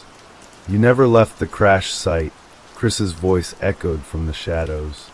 His figure materialized in the corner of the room, but this time he wasn't alive. His body was covered in soot, his clothes torn, his skin bruised and bleeding. "You've been here all along, Lena. Trapped in your own mind. Trapped in your own guilt." Lena's breath caught in her throat as the weight of his words sank in. She was trapped. Trapped in this place, in this nightmare, unable to escape. The reunion, the faces of her classmates, the guilt. It was all part of the same twisted cycle, one that she couldn't break free from. "Why did you leave us?" Rachel's voice asked again, her smile turning dark. "Why did you choose to live?" "I didn't," Lena began, but her words faltered as she looked at the faces of the dead. The twisted, decayed forms of her friends surrounded her once more, their eyes burning with accusation. The guilt, the shame, the fear, it was all crashing down on her. Every decision, every moment of hesitation, every breath she had taken since the crash, it was all a part of this unending spiral. She had left them behind. She had chosen to survive. And now, she had to face the consequences. "I didn't want to," Lena choked out, her voice breaking. "I didn't choose this. I never wanted this to happen. I never wanted any of you to die." But the figures around her didn't respond. They just stood there, their hollow eyes fixed on her, waiting for her to finally admit the truth, to face the reality of her actions. Lena stumbled back, her legs shaking, as the room continued to twist and warp. The air felt thick, suffocating, as if it were pressing against her chest, pushing her deeper into the nightmare she had created. There was no escape. There was no way out. "You can't escape the past, Lena," Chris's voice whispered again, his figure moving closer. "You can't escape yourself." And then, everything went black. Lena's world was swallowed by darkness, a thick, oppressive void that pressed against her, cutting off her senses. There was no sound, no light, no shape, only the emptiness that stretched out endlessly in every direction. She felt as though she were floating, suspended in the void, untethered and weightless. Her mind spun in a dizzying spiral, the echo of Chris's voice still lingering in her ears. "You can't escape yourself." The words reverberated through her skull, mocking her, trapping her in a maze of guilt and shame. Every inch of her body screamed to wake up, to escape the nightmare, but her eyes remained closed, her consciousness trapped in the depths of the darkness. Then, like a flicker in the blackness, a faint light appeared. It was small at first, a distant glow on the horizon of her mind, but it grew, inching closer, pulsing with an unnatural rhythm, like the heartbeat of the world itself. Lena's body instinctively responded, drawn to the light like a moth to a flame. She tried to move toward it, but her limbs were still heavy, her body unwilling to follow her desperate thoughts. The light grew brighter, more intense, until it engulfed her entirely. And then, just as quickly as it had appeared, the light vanished. Lena gasped as she was pulled back into reality, the harsh reality of the reunion hall flooding her senses once again. She blinked, disoriented, as she tried to orient herself. The room was exactly as it had been moments before. The laughter, the chatter, the faces of her classmates. Only now, everything felt wrong. Everything felt off. Lena, a voice whispered, and her heart stopped. She knew that voice. She knew it. Rachel? Lena turned, her pulse racing. But when she looked, it wasn't Rachel standing before her. It was someone else. Someone she didn't recognize. A woman tall and gaunt, with pale skin and dark hair that hung in long, thin strands around her face. Her eyes were wide and hollow, empty as they stared into Lena's, and her lips curled into a twisted smile. "I've been waiting for you," the woman said, her voice soft, almost soothing. But there was something chilling in the way she spoke, something that made the hairs on the back of Lena's neck stand on end. Lena took a step back, her legs shaking as she tried to process what was happening. The woman before her was like a shadow, a figure that didn't belong in this world, a distortion in the fabric of reality itself. "No," Lena whispered, shaking her head. "This isn't real. You're not real." But the woman's smile only grew wider, her eyes darkening with an unsettling intensity. "Oh, but I am," the woman said, her voice echoing in Lena's mind. "I am as real as the memories you refuse to face, as real as the guilt you've been hiding from for so long. I am the one who waits for you to acknowledge the truth. I am the one who will make you face what you've done." Lena's heart thudded painfully in her chest, her breath coming in shallow gasps as the world around her seemed to tilt. The air was thick with a suffocating energy, a presence that seemed to press in on her from all sides. Her head spun, her thoughts spiraling out of control. "No," Lena repeated, her voice barely audible. I can't face it. I can't." But the woman stepped forward, her figure moving with an unnatural fluidity. She reached out a hand, her fingers cold and sharp like ice, and before Lena could move, she felt a cold grip on her wrist. The touch sent a jolt of terror through her body, freezing her in place. "You've already faced it, Lena," the woman whispered, her voice low and hypnotic. "It's already a part of you. It's been there all along, buried deep inside, festering. And now it's time to confront it." Lena tried to pull away, but the woman's grip tightened, her fingers digging into Lena's skin like claws. The pain was sharp, unbearable, but it was nothing compared to the suffocating dread that filled Lena's chest. She had been running from this moment for so long, running from the truth, running from the guilt, and now it was here. It was here, in front of her, ready to consume her. "No," Lena gasped, her body trembling. Please, I didn't mean to." But the woman's smile only deepened, her eyes burning with an intensity that seemed to see straight through Lena's soul. "You can't undo what's been done," the woman said, her voice soft and sweet, like poison laced with honey. "You can't undo the choices you made. You can't undo the crash." Lena's world spun. She was drowning in the weight of her own memories, suffocating under the crushing guilt that had followed her for years. The crash, the screams, the twisted faces of her classmates, the ones she had left behind, the ones she had failed. "No," Lena choked out, her voice barely a whisper. "I didn't mean for it to happen. I tried to save them. The woman's grip tightened, her cold fingers digging deeper into Lena's wrist. "You chose to survive. You let them die. And now, you'll live with that choice. Forever." Lena gasped, her mind spinning as the woman's words echoed through her skull. The truth was undeniable. She couldn't run from it anymore. She couldn't escape it. The guilt had been there all along, festering in the darkness of her mind, and now it was pulling her under. "Wake up, Lena," the woman whispered, her voice like a razor blade against Lena's skin. "You've been living in a dream. But it's time to wake up. Time to face the truth." And as Lena's eyes closed, her body shuddering in the woman's grasp, she felt herself slipping away. The darkness consumed her once more, but this time there was no escape. Lena's mind was consumed by the darkness once again, but this time it wasn't the empty void of before. This time it felt different. It was suffocating, the air thick with the oppressive weight of memories she could no longer outrun. The oppressive sense of dread washed over her like a cold wave, drowning her, pulling her under. She couldn't breathe. She couldn't move. Everything around her was still, silent, as if time had frozen entirely. But in the silence, she could hear them. The whispers, the voices of her classmates, echoing through her thoughts, distorted and hollow. "You left us. We trusted you. You chose to survive."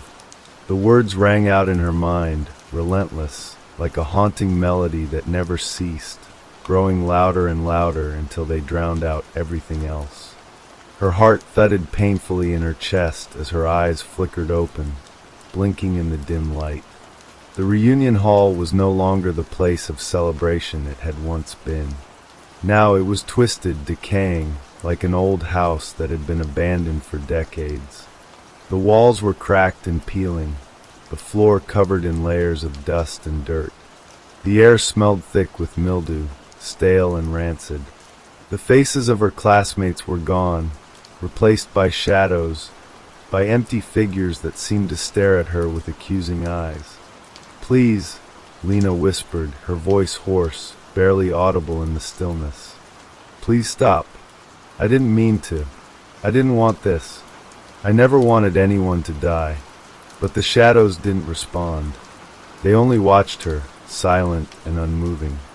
She stumbled forward, her body weak and unsteady as she tried to make sense of the nightmare that had become her reality. Her surroundings seemed to stretch and warp around her, as though the very fabric of space was unraveling. The floor beneath her feet felt unstable, shifting, as if it were crumbling away. The air grew colder. The whispers intensified, their words now clear, almost tangible in the chill of the room. "You can't escape us, Lena. We are the ones you left behind. You will remember."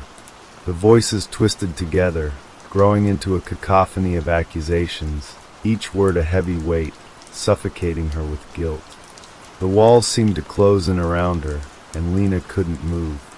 She was paralyzed, trapped in a cage of her own making. Her heart raced as the shadows started to shift, moving toward her, surrounding her. The faces of her classmates began to materialize, but they weren't the smiling faces she had seen earlier. No, these were the twisted, decaying versions of them, the ones she had left behind. Their eyes were dark, hollow, their bodies broken and scarred, remnants of the crash that had claimed their lives. And then in the center of them stood Rachel. But she wasn't the Rachel Lena remembered.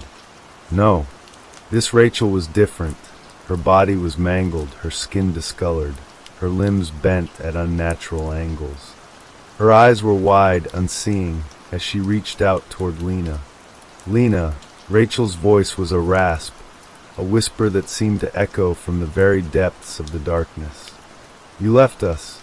You left me." Lena's breath caught in her throat. She could feel the weight of Rachel's words crushing her, suffocating her. "No," Lena whispered, shaking her head violently. "I didn't leave you. I didn't." But the shadows closed in, their cold hands reaching out to pull her into the abyss. The faces of her classmates loomed over her, their expressions contorted with anguish and rage. "You chose to survive, Lena. You let us die. You left us behind." The words echoed through her mind, each one like a knife cutting into her flesh. Lena couldn't breathe. She couldn't think. The weight of the guilt was too much, too overwhelming. She had tried to survive. She had tried to get out, to escape. But in the end, she had left them behind. She had abandoned them. And now, the shadows were here, waiting for her to face the consequences of her actions. "Please," Lena gasped, her voice breaking as she fell to her knees. "I'm sorry. I'm so sorry." The shadows didn't answer. They only watched her, their hollow eyes boring into her soul. And then from the darkness a voice, a cold, hollow voice, spoke. "It's too late, Lena." The room seemed to tilt, the shadows growing darker, more oppressive. Lena's heart hammered in her chest as she looked up, her eyes searching for the source of the voice. A figure emerged from the blackness, tall and imposing, its face hidden in shadow. It was the same woman who had appeared to her before, the one who had been waiting in the darkness, the one who had whispered the truth that Lena had been running from for so long. "You cannot escape the past," the woman said, her voice low and sinister. "You can't escape what you've done. You can't escape yourself." Lena recoiled, but the woman stepped forward, her cold fingers brushing against Lena's skin, sending a chill through her bones. The touch was icy, like death itself, and Lena felt herself shudder as the woman's presence consumed her. "You are not the victim here, Lena," the woman continued, her voice laced with venom. "You are the one who chose to live. You are the one who left them behind. And now, you'll pay the price." Lena's mind spun, her thoughts a blur of guilt and terror. She had tried to escape. She had tried to move on. But the truth was inescapable. The crash, the deaths, the lives she had left behind, it was all part of her. It was part of who she was. And now, the nightmare would never end. "Wake up, Lena," the woman whispered, her voice echoing in Lena's mind, relentless, haunting. "It's time to face the truth." The world around Lena spun, her body trembling as she was pulled deeper into the darkness, deeper into the truth she had been avoiding. The faces of her classmates surrounded her, their eyes filled with accusation, their voices a constant reminder of the price she had paid. And then, with a final, suffocating breath, everything went black. Lena awoke with a jolt, gasping for breath, her body drenched in cold sweat. The world around her was still and silent, but the weight of the nightmare clung to her like a suffocating fog. She was lying on the floor of what seemed to be a small, empty room, her surroundings dimly lit, the air stale, as though it hadn't been disturbed in years. The oppressive silence pressed in on her, but even then, she could still hear the whispers, the voices, the endless, relentless accusations. "You can't escape us. You chose to survive." She pushed herself up, her muscles aching as though she had been dragged through the darkest corners of her mind. Her head was spinning, the lingering effects of the nightmare clouding her thoughts. She wiped her face with trembling hands, her fingers cold, slick with sweat. Where was she? What had happened? Her heart was still racing, and her breaths came in shallow gasps. The sense of dread had not dissipated, and if anything, it had only intensified. The room she was in was small, suffocating. There were no windows, no doors. Just four bare walls, stripped of any decoration or life, as though she were trapped in some kind of sterile void. But there was something else. A presence. A figure. Standing in the corner of the room. Lena froze, her heart slamming in her chest. She could feel the weight of its gaze upon her, but she couldn't bring herself to look. She knew. She knew who it was. The woman. The same woman who had haunted her dreams. The one who had whispered the truth, who had made Lena face the guilt that had been festering inside her for so long. Slowly, almost unwillingly, Lena turned her head toward the corner. The figure stood there, tall and imposing, its face obscured by shadow. But she didn't need to see its face. She knew. It was the same presence from her nightmares. The same cold, hollow figure. "I thought I told you," the woman's voice rasped, echoing in Lena's mind. You can't escape it. Lena's body trembled as the woman took a step forward. The air grew colder with each movement, a bone-deep chill that seeped into Lena's very soul. You will remember, the woman continued, her voice a haunting whisper. You will face the truth. Lena's legs buckled beneath her, and she collapsed onto the floor, her body giving way to the weight of her thoughts. The memories flooded back, faster than she could process them. The crash, the wreckage, the faces of her classmates, the ones she had tried to save, the ones who had been left behind. She hadn't wanted it to happen. She hadn't wanted anyone to die. But in the end, she had survived. She had been the one to walk away from the wreckage. The others? They hadn't been so lucky. You chose Lena. The woman's voice cut through her thoughts, sharp and cutting. You chose who would live and who would die. You left them behind. And now you'll pay the price. The words sent a shiver through Lena's spine, her body trembling as the memories twisted and contorted in her mind. The faces of her classmates, their screams, their pain, it was all there, all haunting her. No, Lena whispered, her voice shaking. I didn't mean to. I didn't want this. The woman stepped forward, her face still hidden in the shadows. You didn't mean to, she mocked. That's what you always say. But the truth is, Lena, you made your choice. You made the decision to survive. And now you have to live with it. Lena's breath quickened, her chest tightening with the weight of her guilt. She had tried so hard to bury it, to forget, but now it was impossible. The truth had found her, and there was nowhere left to run. You can't escape, Lena, the woman repeated, her voice softer now, almost sympathetic. You're here. You've always been here.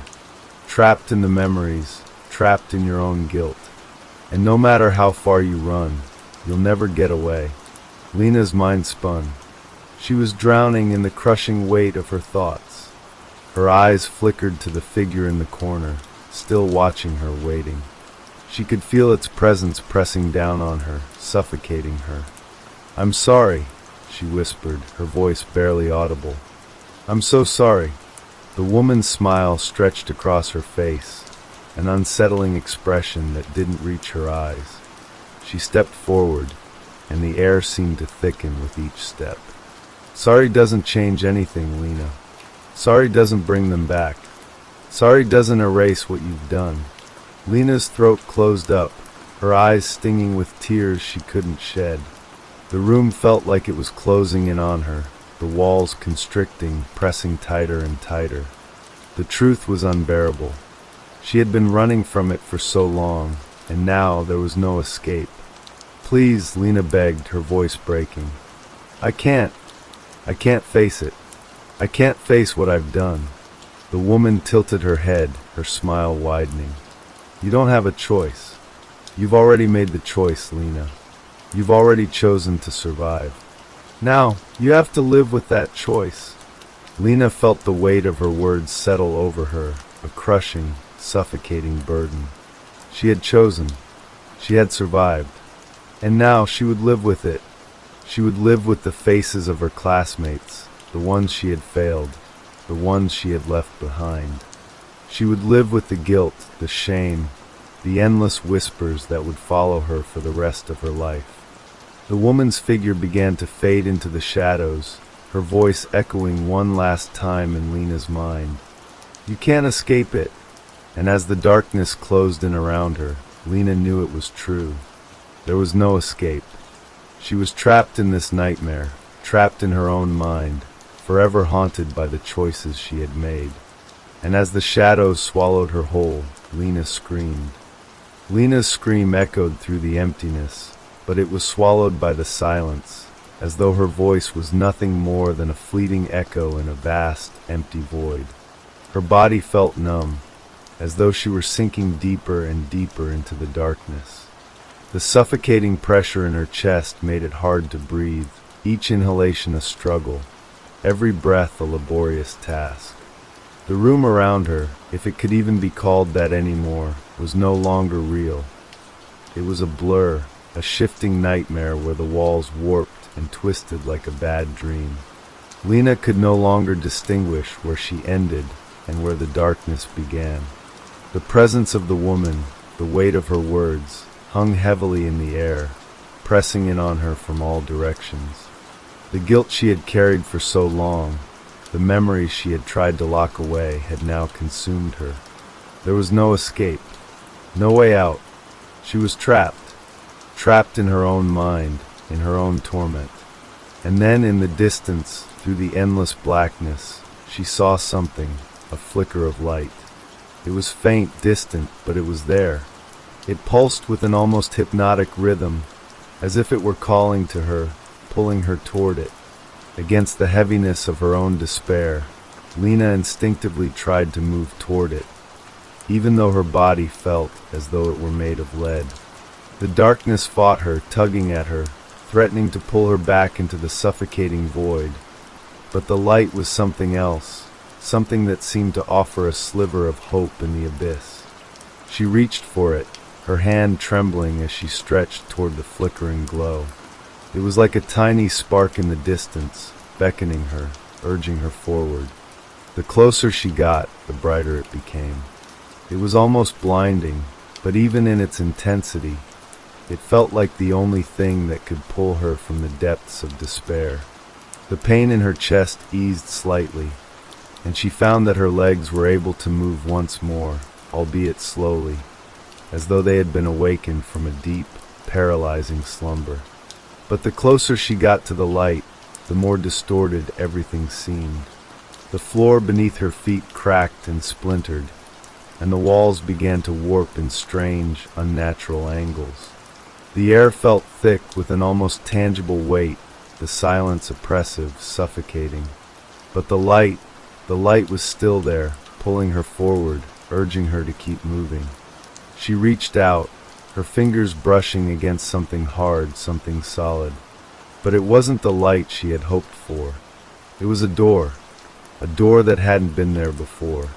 It was tall and old, the wood rough and scarred with age, the handle rusted and worn from years of neglect. Her pulse quickened, her hand trembling as she grasped the handle, a faint hope stirring within her. Was this her way out? Was this the escape she so desperately sought? With a deep breath, she turned the handle and pulled the door open.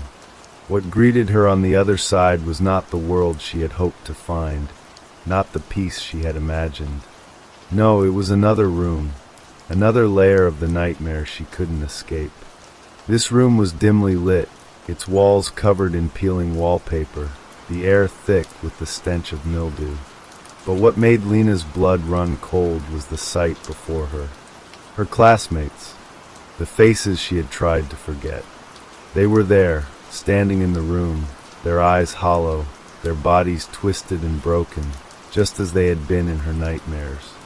They stared at her, not with anger or rage, but with something far worse, a kind of sorrow, a silent judgment that weighed on her like 1,000 tons of guilt. Their bodies were mutilated, their skin pale and bruised, their expressions frozen in eternal agony. In the center of the room, surrounded by her classmates, stood Rachel, her best friend, the girl she had promised to protect. But Rachel's face, it was a twisted mockery of the person Lena had known. Her eyes were wide and glassy, her mouth stretched into a grotesque grin that didn't belong. Her skin was marked with deep gashes, and her limbs were unnaturally bent, as if broken in some horrible accident. She was staring directly at Lena, her gaze piercing, her eyes filled with unspoken words. "Lena," Rachel's voice called out, but it wasn't Rachel's voice. It was hollow, distorted, echoing through Lena's mind like a broken recording. "Why did you leave us?" Lena took a step back, her breath hitching in her throat. "No," she whispered, shaking her head. "No, this isn't real. This can't be real." But Rachel's broken body took a step forward, her limbs creaking with the effort. "You left me behind, Lena. You promised me, and you chose yourself. You chose to survive. The others around her shifted, their eyes following Lena's every movement. Their voices began to merge into a chorus, a cacophony of grief and accusation, their words ringing out in unison. You left us behind. You chose yourself. You let us die. The room began to spin. The floor shifted beneath Lena's feet, tilting as though it was alive, as if it were swallowing her whole. The walls closed in, and the faces of her classmates pressed closer, their eyes filled with sorrow and judgment. Lena's knees buckled, and she fell to the floor, her hands shaking as she clutched her chest, trying to keep herself together. Her vision blurred as tears welled up in her eyes, but the voices, the faces, they wouldn't stop. They couldn't stop. No, she gasped, trying to block out the sound. Please, please, I didn't mean to. I didn't want to be the one left behind. I didn't want this. But no matter how much she pleaded, the words kept coming, relentless and unforgiving. You chose. You left us. You failed us. Lena's chest tightened, her heart pounding in her ears as the words filled her mind, drowning out everything else. She was surrounded, trapped. There was no way out, no escape from the choices she had made, from the lives she had failed to save. And as the darkness began to close in once more, Lena realized with a sickening clarity that she was not meant to escape. She was meant to face the consequences. Lena's vision blurred as the suffocating darkness pressed in, and the distorted faces of her classmates circled around her, their eyes wide and unblinking, their mouths stretched into twisted grimaces. They were not just figments of her imagination, they were real. They were the ones she had left behind, the ones she had failed. They were the ghosts of her choices, the product of her own survival. And there was no escape. The room around her seemed to pulse with an eerie energy, the walls shifting and distorting as though they were alive. The floor beneath her was no longer solid. It was soft, like sinking into wet earth, pulling her down, dragging her deeper into the nightmare. Lena's breath quickened, her chest tightening with the weight of her own guilt. Stop, she gasped, reaching out, her hands trembling. Please, please stop. But the faces of her classmates only leaned in closer, their voices rising to a deafening crescendo. You chose, Lena. You left us. You failed us. The words echoed in her head, a constant barrage of accusations, each one a jagged knife carving deeper into her heart. She had tried to forget. She had tried to bury the memories of that night, the crash, the screams, the pain. She had told herself that she was the victim, that she was the one who had been forced to live while they had all perished. But now it was impossible to escape the truth. Lena closed her eyes, squeezing them shut as though to block out the suffocating presence of the ghosts around her. She couldn't take it anymore. The guilt was eating her alive. It was too much to bear. She had made the decision. She had chosen to survive, and now she had to live with the consequences. A cold, hollow laugh echoed from the darkness, and Lena's eyes snapped open. In the center of the room stood Rachel, her mangled body contorting in impossible ways, her face twisted into an unnatural smile.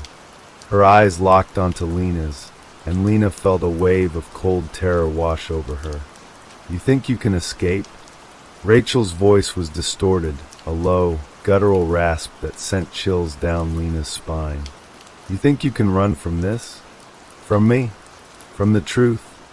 Lena's body shook as she tried to crawl backward, her hands pressing against the floor, but it was as though the room itself was swallowing her up. The walls were closing in, the floor sinking beneath her. The faces of her classmates pressed closer, their voices rising into a maddening chorus of grief and anger. You left us. You chose. You failed. Lena's heart pounded in her chest, her mind a whirlwind of terror and guilt. She couldn't breathe. She couldn't think. It was all too much. The memories were flooding back, crashing over her like a violent wave. The accident, the screams, the faces of her classmates as they reached out, begging for help that she couldn't give. She had tried to save them, but in the end, it had been her choice. She had chosen to survive. No, no, no, no, Lena sobbed, her voice breaking as the words echoed around her, bouncing off the walls, pressing in from every direction. I didn't want this. I didn't want any of this. But Rachel's smile only grew wider, her eyes gleaming with an eerie, unblinking intensity. It doesn't matter what you wanted, Lena, she said, her voice dripping with malice. The choice was made, and now you have to live with it. You have to live with the fact that you left us behind. The walls were almost completely closed now, the room shrinking around Lena until there was no space left to move. She was trapped. There was no escape. And then, just when Lena thought she couldn't bear it any longer, the room went silent. The voices stopped. The darkness lifted, just slightly, and for a moment, everything was still. Lena could hear her own ragged breathing, her pulse thundering in her ears. Her hands were slick with sweat as she slowly opened her eyes, the silence pressing in on her.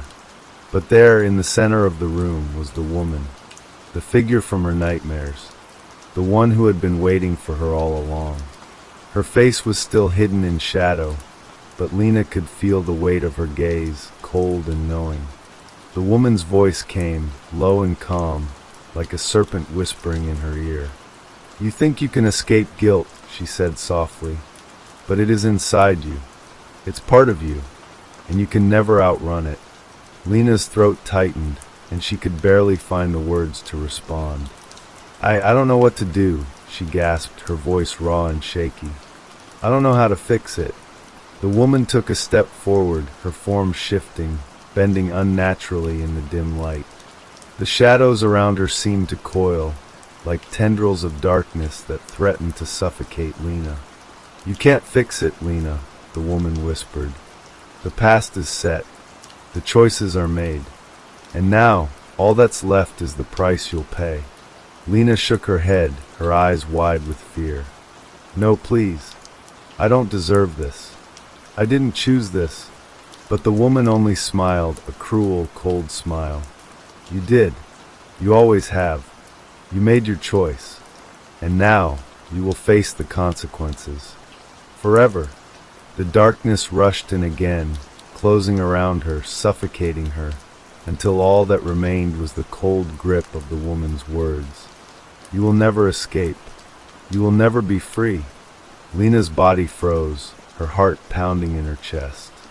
She felt the cold of the darkness seeping into her bones, into her very soul, until there was nothing left but the weight of her own guilt. The faces of her classmates, the ones she had failed, haunted her in the silence. They would never leave her. The woman would never leave her. And with that realization, Lena knew there was no escape. There never had been. The darkness settled in like an iron shroud, heavy and suffocating. Lena's mind was a whirl of fractured thoughts, fragmented memories, and guilt that gnawed at her from the inside. She could feel it. Every choice she had made, every moment she had tried to run from the truth. It was all pressing in on her, crushing her under its weight. The room was still, silent, and yet Lena couldn't shake the feeling that something was watching her, that she was being watched by all those she had failed. The faces, the voices, they lingered, hovering at the edges of her consciousness, relentless in their pursuit of the truth she so desperately wished to escape.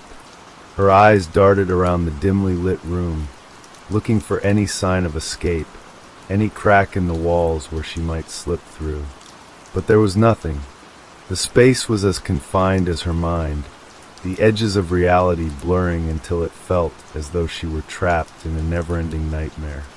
A soft noise interrupted the silence, like a whisper, too faint to catch at first. It was a name. Her name. It was called again, louder this time, a voice that seemed to echo from every corner of the room. Lena! She shivered at the sound, her heart racing in her chest. There was no escaping it, no escape from what she had done. The woman was still there, her shadowy form standing in the corner, watching. Lena's mind screamed for her to move, to do something, anything to break free. But her body refused to respond. It felt as though her limbs were encased in concrete, frozen in place by the sheer weight of her guilt. The whisper grew louder, more insistent, until it filled the room like a suffocating fog. Lena! The voice was no longer just a whisper. It was a hiss, a growl, echoing with the voices of those she had left behind. Lena squeezed her eyes shut, her hands clutching at her hair as though trying to pull herself free from the torment inside her head. "Stop!" she screamed. "Please just stop." But the voices continued. "You chose Lena. You chose who lived and who died." The woman's voice joined in, cold and mocking. "You can't undo the past, Lena. You can't erase the choice you made." Lena's breath came in ragged gasps, her chest tightening as though the very air was being squeezed from her lungs. Her heart was racing, each beat a painful reminder of her failure. She had tried so hard to bury the truth, to outrun it. But there was no outrunning the consequences. She had left them behind. She had chosen to survive. The room seemed to shift around her, the walls pulsing as though alive. The floor beneath her feet felt soft, like wet sand, sinking with each step she took. She staggered forward, barely able to keep her balance. Her surroundings were no longer stable, the room warping and twisting, just as her memories had. She had to get out. She had to escape this place, this prison of her own making. With a scream, Lena bolted forward, her legs moving on instinct, the need to flee consuming her. But the walls pressed in around her, narrowing the space until she felt as though she were running through a tunnel of suffocating darkness. The light was gone, replaced by a cold, endless blackness that swallowed everything in its path. And then suddenly, she wasn't running anymore. She was falling. Lena's body tumbled through the air, the ground disappearing beneath her feet, her arms flailing as she tried to grasp at something, anything, to stop her fall. But there was nothing. She was falling into nothingness, into the endless void, and the darkness seemed to stretch on forever. Her stomach lurched as the sensation of falling intensified, and her mind spun out of control, racing with thoughts of her classmates, of Rachel, of the others, their faces, their voices, the endless accusations. "You left us," they whispered. "You chose to live." The voices grew louder, a cacophony of whispers filling the air around her, surrounding her, suffocating her. The darkness pressed in on her from all sides, and the fall seemed to stretch on for eternity. And then, just as suddenly as it had begun, the fall stopped. Lena crashed to the ground with a jolt, her body slamming into something solid. She gasped for breath, her hands trembling as she pushed herself up. Her head was spinning, her vision blurry, and her entire body ached as though she had been torn apart and put back together again. She was back in the room, the same room, but it wasn't the same. The walls, once bare and featureless, were now covered in dark stains, splotches of red that stained the walls like blood. The floor was cracked, the tiles broken and shattered, as though something had been torn apart in the room. The air was thick, suffocating, and the smell of decay lingered like something long dead. And then Lena saw them, the figures, her classmates. They were standing in the room, but they weren't the same. They were twisted, their bodies deformed, their faces contorted in unnatural ways. Some of them were missing limbs, others were disfigured beyond recognition. Their eyes were wide and vacant, but there was something in them, something that wasn't right. And Rachel was at the center of the room, her face a grotesque mask of blood and bone, her eyes black and lifeless, staring straight at Lena. Her body was hunched, her limbs bent at impossible angles, and her mouth stretched into an eerie, toothless grin. "You failed us, Lena," Rachel said, her voice hollow, but her words carrying a weight that sank deep into Lena's soul. "You let us die." Lena's body trembled as the words sank in, the truth crashing down on her like a tidal wave. There was no escape. Not now. Not ever. Her knees buckled beneath her, and she fell to the floor, her hands gripping her hair as she tried to block out the nightmare unfolding before her. But the faces, the voices, they wouldn't stop. They wouldn't leave her alone. "You made your choice," they chanted, their voices rising to a maddening crescendo. "You left us." Lena's chest tightened, her heart pounding in her ears as the room seemed to close in around her. She was trapped in her own mind, trapped in her own guilt. There was no way out, no escape from the choices she had made.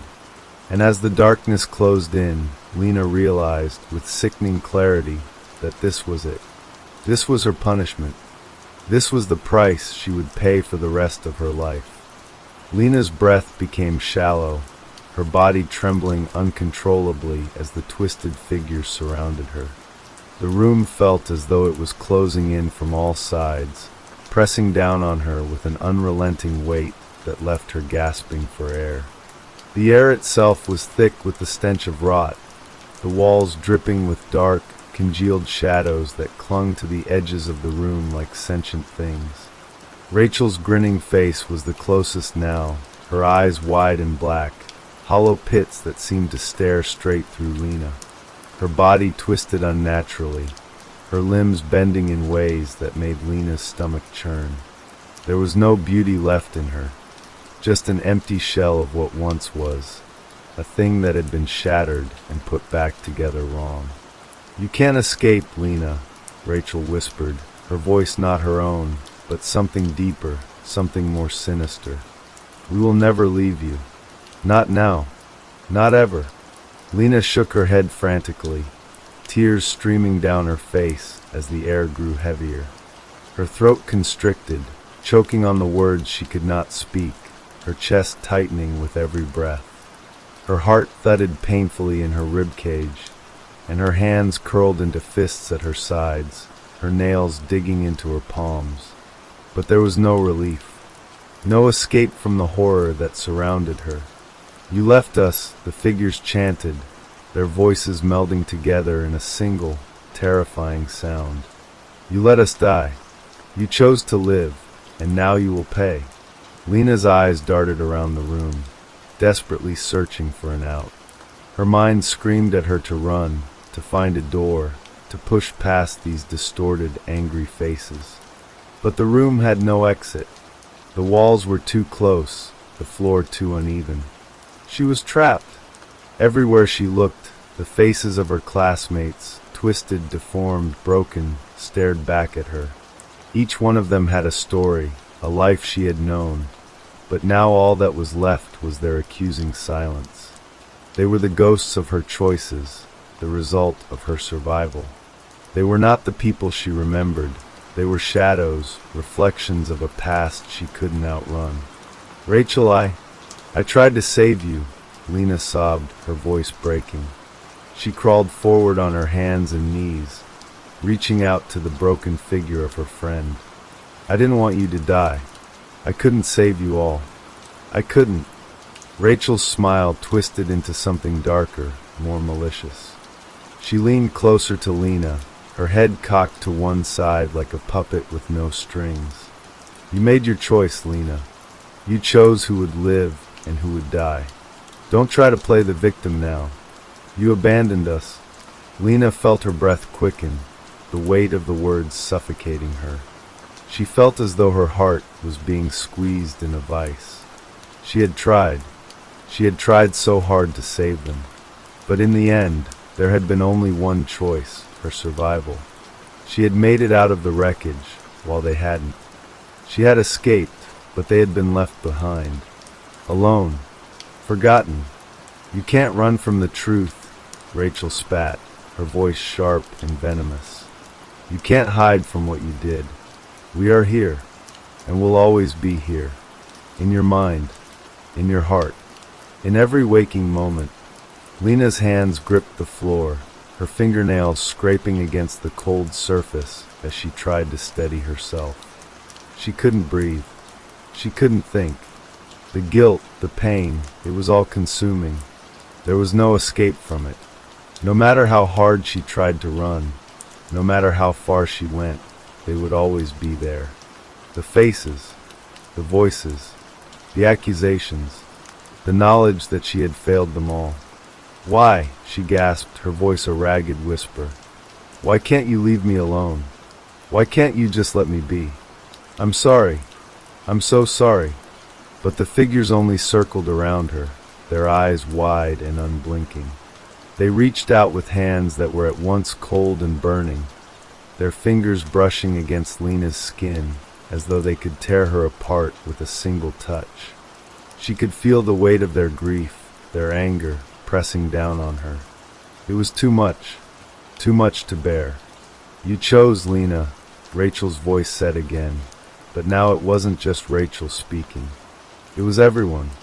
It was every voice, every whisper that had followed Lena, every dark thought that had haunted her. You chose who lived and who died. You chose yourself. Lena collapsed to the floor, her sobs racking her body, her breath coming in ragged gasps. She couldn't escape it. She couldn't escape the truth. She had been given a chance, and she had taken it. But in doing so, she had abandoned them. She had chosen to survive, and now she would pay the price. The room grew darker still, the shadows pressing in closer, filling the corners, curling around her like a living thing. She could feel their cold breath on her neck, their hands brushing against her skin. They were all around her now, closing in, suffocating her. There was no place to hide, no place to run. The darkness was all there was. Lena's mind spun as the walls seemed to warp and twist, the air growing thick with the weight of her guilt. The faces, the voices, they were everywhere. They filled her mind, her soul, until she could no longer tell where the nightmares ended and where reality began. The lines were blurred. She was trapped in her own mind, in a place where there was no distinction between what had happened and what was happening now. And then, as though her mind could take no more, the world around her began to crumble. The walls cracked, the floor shattered beneath her feet, and the room that had once confined her splintered into darkness. Lena fell once more, tumbling through the void, weightless and disoriented. The faces and voices swirled around her, never leaving, always watching, always waiting. She could feel their cold hands grasping at her, pulling her down into the abyss. The darkness consumed her, swallowed her whole, and she screamed. But there was no sound, no escape. The darkness was all there was, and there was no end. Lena's fall slowed to an eerie stillness, as though time itself had momentarily forgotten how to move. Her body hovered in the empty void, suspended between the space of one nightmare and the next. The voices and faces faded into the distance, but their presence lingered, an oppressive weight pressing down on her chest. The darkness that surrounded her seemed to pulse with a life of its own, stretching and contracting like the breath of some ancient, slumbering creature. Her mind reeled, her thoughts fragmenting into disjointed flashes. Memories collided with current reality, the past and present blurring together in a twisted montage. Faces, names, places, all jumbled together in a grotesque parade of images and sounds. She saw Rachel's smile again, twisted and mocking. She heard her classmates' voices accusing her, each word like a dagger driven into her heart. "You chose," they whispered in unison. "You chose us to die." Lena squeezed her eyes shut, trying to block them out, but the images didn't stop. The memories refused to stay locked away, clawing their way back to the surface with each breath she took. She was trapped in the endless loop of her own guilt, the truth of her choices suffocating her. But then something shifted. The darkness around her began to thin, not entirely gone, but stretched like a veil over something far more sinister. There was a presence now, something far darker than the twisted memories that had haunted her. It was an emptiness, a hollow space that seemed to reach out to her with invisible hands. Lena's body lurched as though something was pulling her forward, but her mind was too weak to resist. She tried to scream, to fight, but her voice was swallowed by the silence. Her limbs felt like lead, too heavy to move, and her thoughts were growing sluggish, dull, as though she were slipping further away from herself. The space around her seemed to distort, stretching into grotesque shapes and figures, some familiar, others unrecognizable. Her heart raced as she realized that she was no longer alone. There were things here, things she couldn't quite comprehend, lurking just beyond her sight. They weren't human. They weren't anything she had ever known before. The shadows twisted into faces, her classmates, their bodies broken and contorted in unnatural shapes, their eyes blank and lifeless. Their lips moved, but no words came. They were silent, but their presence spoke louder than anything Lena had ever heard. And then there was Rachel. Rachel's face appeared, just as Lena remembered it, soft, kind, full of warmth, but this time it was different. It was too perfect, too serene. Her eyes gleamed with an unsettling light, her smile too wide, too knowing. "You couldn't save us, Lena," Rachel said, her voice as cold as stone. "You thought you could outrun your guilt, but you can't. You'll never outrun us." Lena staggered backward, her breath coming in short, desperate gasps. Her hands shook uncontrollably, her body trembling as she tried to make sense of the horrors unfolding before her. The world around her was no longer real. It had become a warped, fractured reflection of everything she had tried to forget. "You failed us," Rachel continued, her voice laced with a venomous sweetness. "You were too selfish. You wanted to survive, and now you'll be with us forever." The ground beneath Lena's feet cracked open, a dark abyss yawning before her. She could hear something from below, something low and growling, something monstrous. Her heart skipped a beat as a shadow rose from the darkness, a twisted figure that seemed to stretch and writhe in the black void. The creature's form was indistinct, its shape constantly shifting, an amalgamation of all the faces and bodies Lena had tried to leave behind. The voices of her classmates echoed from within it, a cacophony of angry whispers and mournful wails. "You cannot escape," the creature hissed, its voice like 1,000 voices blended into one. "We are your punishment. We are your guilt." Lena's legs buckled beneath her, her knees hitting the cold, fractured ground. She could feel the weight of the creature's gaze on her, an oppressive force that seemed to pierce through her very soul. She wanted to scream, but no sound escaped her lips. "You will never leave this place," the creature continued. "You are ours now." The ground beneath her began to dissolve, the cracks growing larger, swallowing up the world around her. Lena was falling once again, her body weightless as she tumbled into the unknown.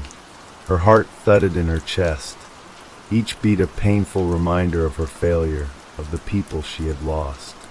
She could see their faces now, all of them, staring at her from the depths of the darkness. They weren't just memories anymore. They were real, alive, and they were watching her, judging her. The fall seemed endless, as though she had been falling for eternity, the world around her twisting and warping in ways that defied reason. She felt the creature's presence just behind her, its grotesque, ever-shifting form looming over her, hungry for her soul. And then, just as suddenly as it had begun, the fall stopped. Lena crashed into something solid once more, her body slamming into a hard surface. She gasped for breath, her chest heaving as she tried to regain her bearings. Her head spun, the the world around her still spinning with disorienting speed. She was in a different place now. It was a hallway long and narrow, stretching out before her into an impenetrable blackness. The walls were covered in old, peeling wallpaper, the edges frayed and torn. The floor was cracked, uneven, as though the entire structure had been abandoned for years. Lena's heart pounded in her chest as she slowly pushed herself to her feet. The air was thick with dust, and the silence was so oppressive that it made her ears ring. Her legs trembled as she took a step forward, her mind racing to make sense of her surroundings. The hallway seemed endless, stretching on, its far end swallowed by darkness. She could hear footsteps now, slow and deliberate, echoing down the corridor. Lena's breath hitched in her throat as the sound grew louder, closer. And then she saw them. A figure emerged from the darkness, stepping into the dim light that flickered overhead. It was Rachel, no longer the twisted, broken form, but a perfect replica of the girl Lena had known.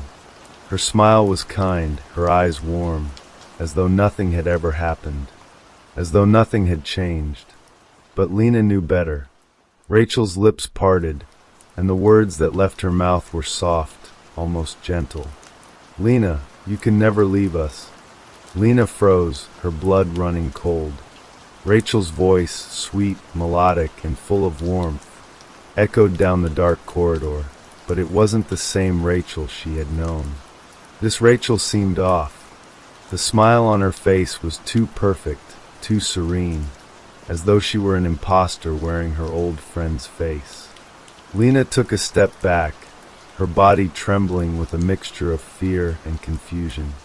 "No," she whispered hoarsely, her throat dry. "This isn't real." Rachel's smile widened, her eyes twinkling with an unsettling gleam.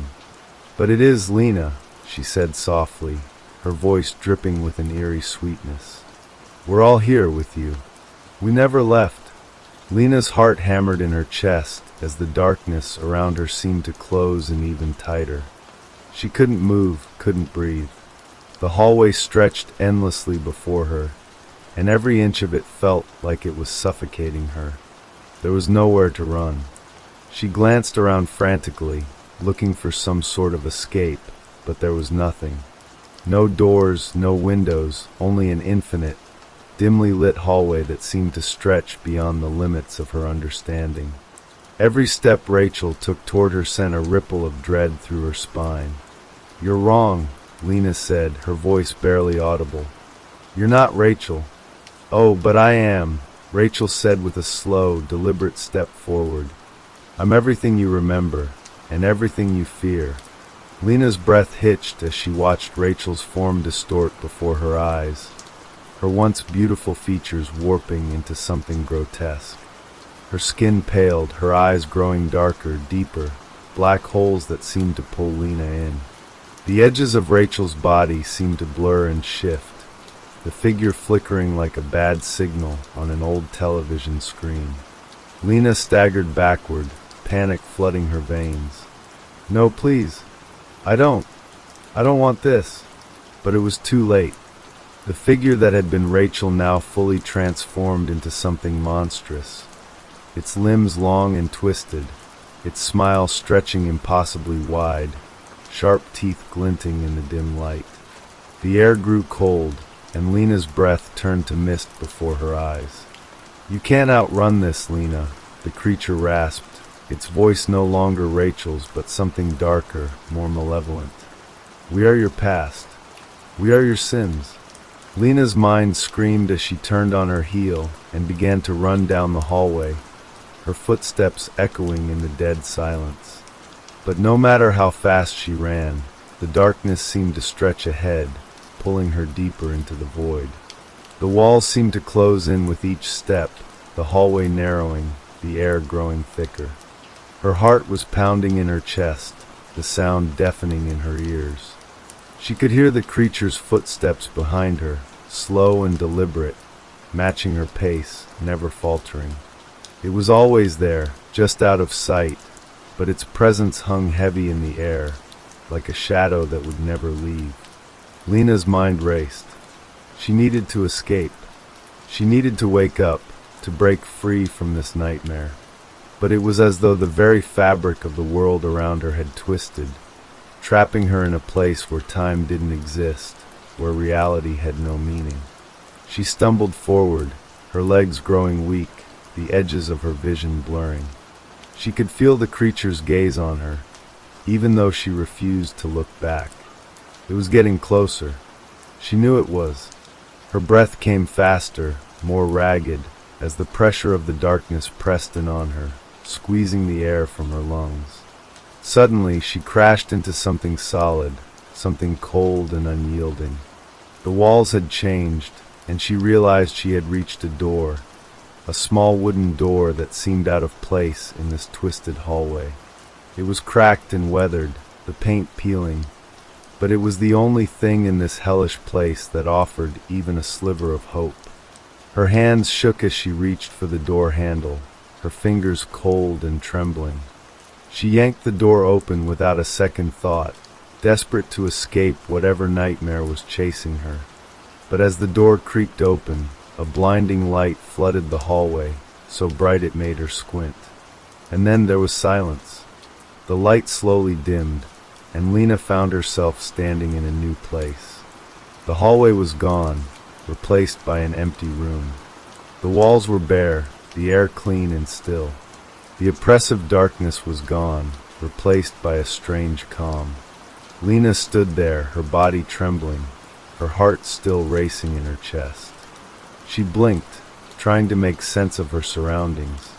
The room was small, but it felt familiar in a way that made her stomach churn. The furniture was old, dusty, but it was the same kind of room she had seen in her dreams, a room she had known in another life. But this was not her room. It wasn't a place she had ever been before, and yet, a sudden noise behind her made her spin around. Her heart leaped into her throat as she saw a figure standing in the doorway. It was Rachel. No, not Rachel, but someone who looked like her. Someone who wore her face. But the eyes were different. The woman stepped forward, her lips curling into a smile that was both familiar and terrifying. "It's over, Lena," she said softly, her voice a low whisper that seemed to echo through the room. "You can't escape anymore." Lena took a step back, her hands trembling, her mind spiraling into panic. "Who are you?" she demanded, her voice shaky but defiant.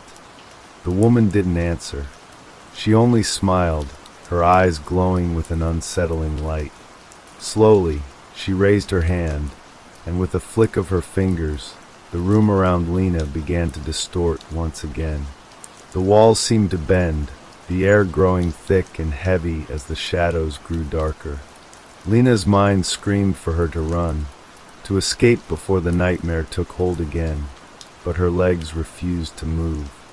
The woman's smile never faltered, her eyes locked onto Lena's as though she could see every fear, every regret.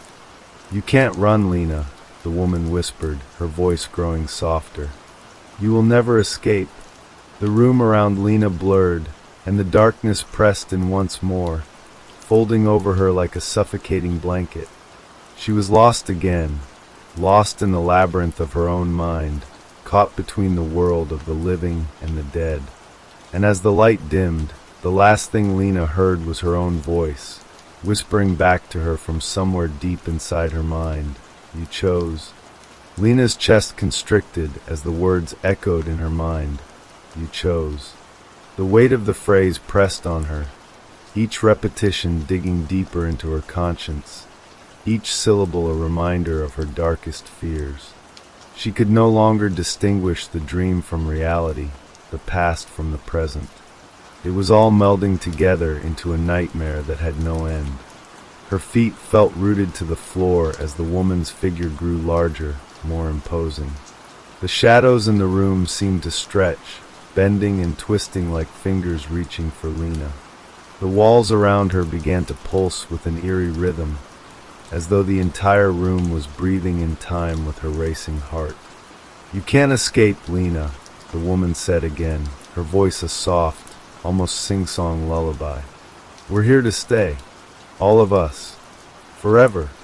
Lena shook her head violently, trying to clear the fog from her thoughts, trying to focus on something, anything, to break free from the suffocating grip of this place. But the more she struggled, the more the darkness seemed to pull her in. It was as though it was alive, feeding on her fear, growing stronger with each breath she took. No, no, I won't let it take me. She willed her legs to move, to take her anywhere other than here. But every step felt like wading through thick, invisible mud. Her body was no longer her own, weighed down by the gravity of the nightmare. And still the woman smiled, her eyes gleaming with cold satisfaction. "Do you remember us now, Lena?" the woman asked, her voice curling around Lena's mind like smoke. "All of us? The ones you abandoned?" Lena's breath hitched as the woman's words sliced through her like a razor. Memories flooded her, fragmented and jagged, crashing together like shattered glass. She saw faces, too many faces, each one blurred by the haze of time, but their eyes burned through her. She saw Rachel again, but this time Rachel wasn't smiling. Her face was pale, her body broken, and her eyes were wide with terror, staring at Lena as though pleading for her help. But the images didn't stop there. Lena saw all of them, her classmates, her friends, each one's death playing out before her, a montage of horrors too terrible to imagine. Some were drowning in the school's pool, others crushed under the wreckage of a car, others still fading into nothingness as the world around them collapsed. She saw their faces as they begged her to save them, to stop the horror, to undo what had been done. But she hadn't. She hadn't been there. She hadn't saved them. Lena's knees buckled, her body crumbling to the floor as the weight of the memories crushed her. She gasped for air, each breath ragged and shallow as if she were drowning. She clutched at her chest, her heart pounding so violently she thought it might burst. The shadows closed in around her, suffocating her with their relentless pressure. The woman's voice was closer now, a whisper at her ear. "You can't escape your choices, Lena. You can't escape what you've done." "No," Lena whispered, her voice trembling. "I didn't mean to. I didn't." "You did," the woman interrupted, her voice sharp and cold, cutting through Lena's fragile defense. "You made the choice, and now you'll live with it. You will always live with it." The shadows seemed to grow darker, more tangible, as though they were wrapping themselves around Lena, pulling her deeper into the abyss. The room seemed to spin, distorting in a way that made Lena feel as though she were floating, trapped in a vortex with no way out. Lena's eyes darted around desperately, looking for any escape, any way to break free from the crushing darkness. Her mind raced, but it was as though the very air had turned to stone, suffocating every thought before it could form.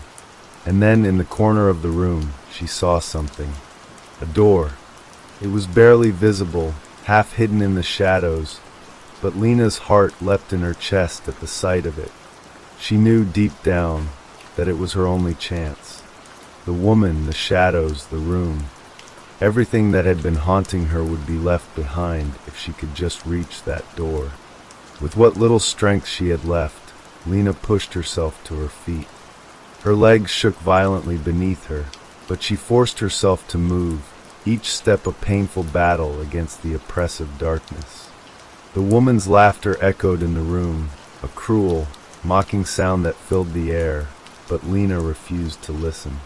She couldn't. She wouldn't. She stumbled toward the door, her hands outstretched, her fingers trembling as they reached for the handle. She could feel the woman's presence behind her, could almost hear her breath on the back of her neck.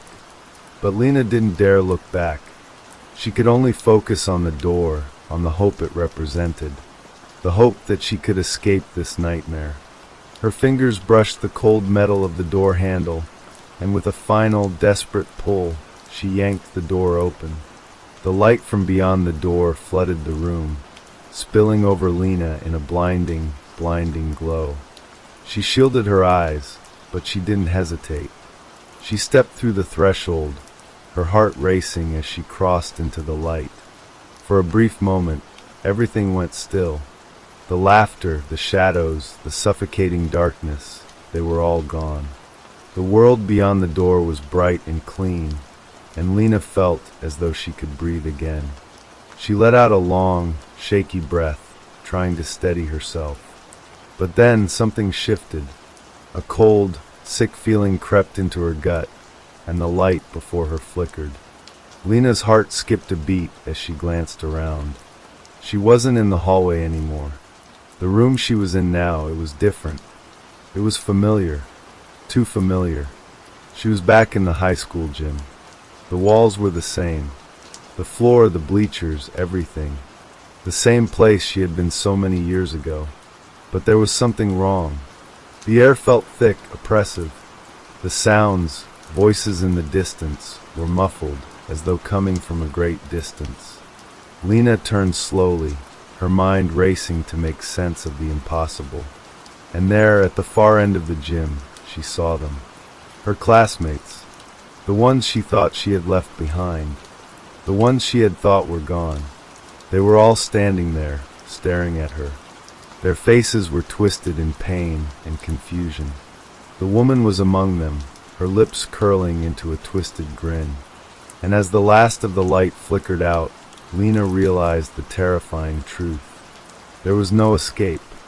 Lena's heart pounded in her chest as she stared at the faces of her classmates, their eyes hollow and empty, their expressions frozen in a kind of eternal suffering. She took a step backward, but the gym seemed to stretch before her, growing larger, as though the walls were closing in, pushing her toward the center. The air grew colder, more oppressive, and the voices in the distance grew louder, a cacophony of whispered pleas and cries for help. "You can't run from us, Lena," the woman's voice echoed through the gym, the sound reverberating off the walls. "You can't hide from your past anymore." Lena felt her legs weaken, her knees threatening to buckle beneath her. She wanted to scream, to fight, to break free from the suffocating grip of this nightmare. But there was nothing left. No escape, no light, only the overwhelming weight of her guilt and the faces of the dead, staring at her with eyes full of accusation. She closed her eyes, trying to block out the haunting image of Rachel's face, pale, lifeless, her once bright eyes dull and empty. But every time Lena closed her eyes, the images came rushing back. Her friends, her classmates, each one's death replaying in her mind, each one's plea for help echoing in her ears. "Please," Lena whispered, her voice cracking. "Please, I didn't mean it. I didn't want any of this. I didn't want you to die." The woman, the creature that had once been Rachel, stepped forward, her twisted smile growing wider. "But you did, Lena. You chose to leave. You chose to forget." Lena's chest constricted as the words hit her like a punch to the gut. She had forgotten. She had buried them all, their deaths, their pain, deep in her mind, unwilling to face the truth. She had walked away from them, from the very people who had trusted her, and now they were all here, trapped in this never-ending nightmare, forever tethered to her. The faces of her classmates began to blur, their features twisting and warping as though they were made of smoke, drifting apart and reassembling into grotesque shapes. The gym walls warped with them, distorting like mirrors in a funhouse, reflecting the nightmare Lena had created. "No," Lena choked out, trying to push past the overwhelming grief. "I didn't mean to, please, I just wanted to move on." But her words felt hollow, meaningless. The gym around her began to crumble, the floor cracking beneath her feet. She stumbled backward, her feet slipping on the broken tiles, and the faces, those hollow, accusing faces, began to close in on her. "You will never escape, Lena," the woman whispered, her voice now a low hiss that rattled Lena's very bones. You made your choice. You left us to die. Lena fell to her knees, her breath coming in ragged gasps. The weight of her guilt, her inaction, her abandonment was unbearable. She had turned her back on them. She had chosen to forget, to move on, and now they were all here, waiting for her to face the consequences. As the gym continued to crack and splinter, the dark figures of her classmates surrounded her. Their eyes never left her, their gazes cold and unforgiving. She had failed them. The gym's walls were now caving in, and the light that had once been so bright flickered out, plunging Lena back into the suffocating darkness. She could feel the hands of the dead reaching out for her, their cold fingers grazing her skin. Her heart raced as the darkness closed in on her, drowning out everything else. And then, as the last of the light flickered out, there was silence. Lena's mind was empty, her body frozen in place. She was no longer in the gym, no longer in the nightmare. There was nothing. No faces, no voices, just the endless void. Her eyes fluttered open. She was lying in a hospital bed. The sterile white walls of the room were too bright, too clean. Her body ached, her head pounding as though she had just woken from a terrible dream. But it wasn't just any dream. It was a memory of the reunion, the terror, the faces of her dead classmates. She slowly pushed herself up, her hands trembling as she reached for the edge of the bed. The room felt suffocating, the air heavy with the weight of something unspoken. She glanced around, her gaze landing on a small table by the window. On it, there was a framed photo, one of her and her classmates from high school. They were all smiling, happy, carefree, just as they had been before everything had gone wrong. But then, her eyes landed on one face that stood out from the rest. Rachel. Lena's heart skipped a beat. Rachel's face in the photo was the same. But the eyes, Lena's breath caught in her throat. The eyes were different. Cold. Empty. Like the eyes of the woman who had haunted her in that nightmare. And then she realized. It wasn't over. The nightmare had only just begun. Lena's fingers gripped the edge of the bed as she stared at the photo, her heart racing in her chest. Her eyes refused to leave Rachel's face, and for a moment, everything else seemed to fade into the background. The sterile hospital room, the white walls, the flickering fluorescent lights. None of it mattered anymore. She could feel the cold sweat beating on her skin, her breath coming in shallow gasps. The eerie, sinking sensation of deja vu washed over her. She had been here before, not in this exact room, but in this moment. This feeling, that oppressive weight of being watched. It was all too familiar. She had run. She had thought she escaped the nightmare. But this was something far worse. Her mind raced, the memories flooding back again, each one clearer than ever. The reunion. The faces, the woman's voice, Rachel's body, the deaths, the guilt, the realization that she had been forgetting, or worse, erasing, everything she had once known. Her mind had built a wall, a thick, impenetrable barrier, around those memories, pushing them so far away that she had forgotten what it was like to feel the weight of her mistakes. But the wall was breaking now, and those memories were flooding in, crashing into her, shattering everything. But as she stared at the photo again, something shifted. The smile on Rachel's face wasn't the same as she remembered. It wasn't the joyful, carefree smile she had seen at the reunion, before it had all gone wrong. No, this smile was colder, as if Rachel had known deep down what was to come. As if she had been smiling through the cracks of something darker, something Lena had refused to acknowledge for far too long. Lena's breath hitched in her throat. She could hear her own heartbeat thudding in her ears, a deafening sound. The whispers were back, faint at first, but growing louder, voices she couldn't quite understand, but the tone was unmistakable. the voices of her classmates, of the dead. They were speaking to her, reaching out from the past, and their words twisted in her mind. You chose. You left us to die. You can't escape. Lena's vision blurred as the whispers grew into a chorus, and she felt the walls of the hospital room closing in on her, the air thickening. The light flickered overhead, casting harsh shadows that twisted into grotesque shapes. She gasped, her hand reaching for her head, clutching at her hair as though she could pull the thoughts from her mind, but they wouldn't stop. The voices, the images, the faces.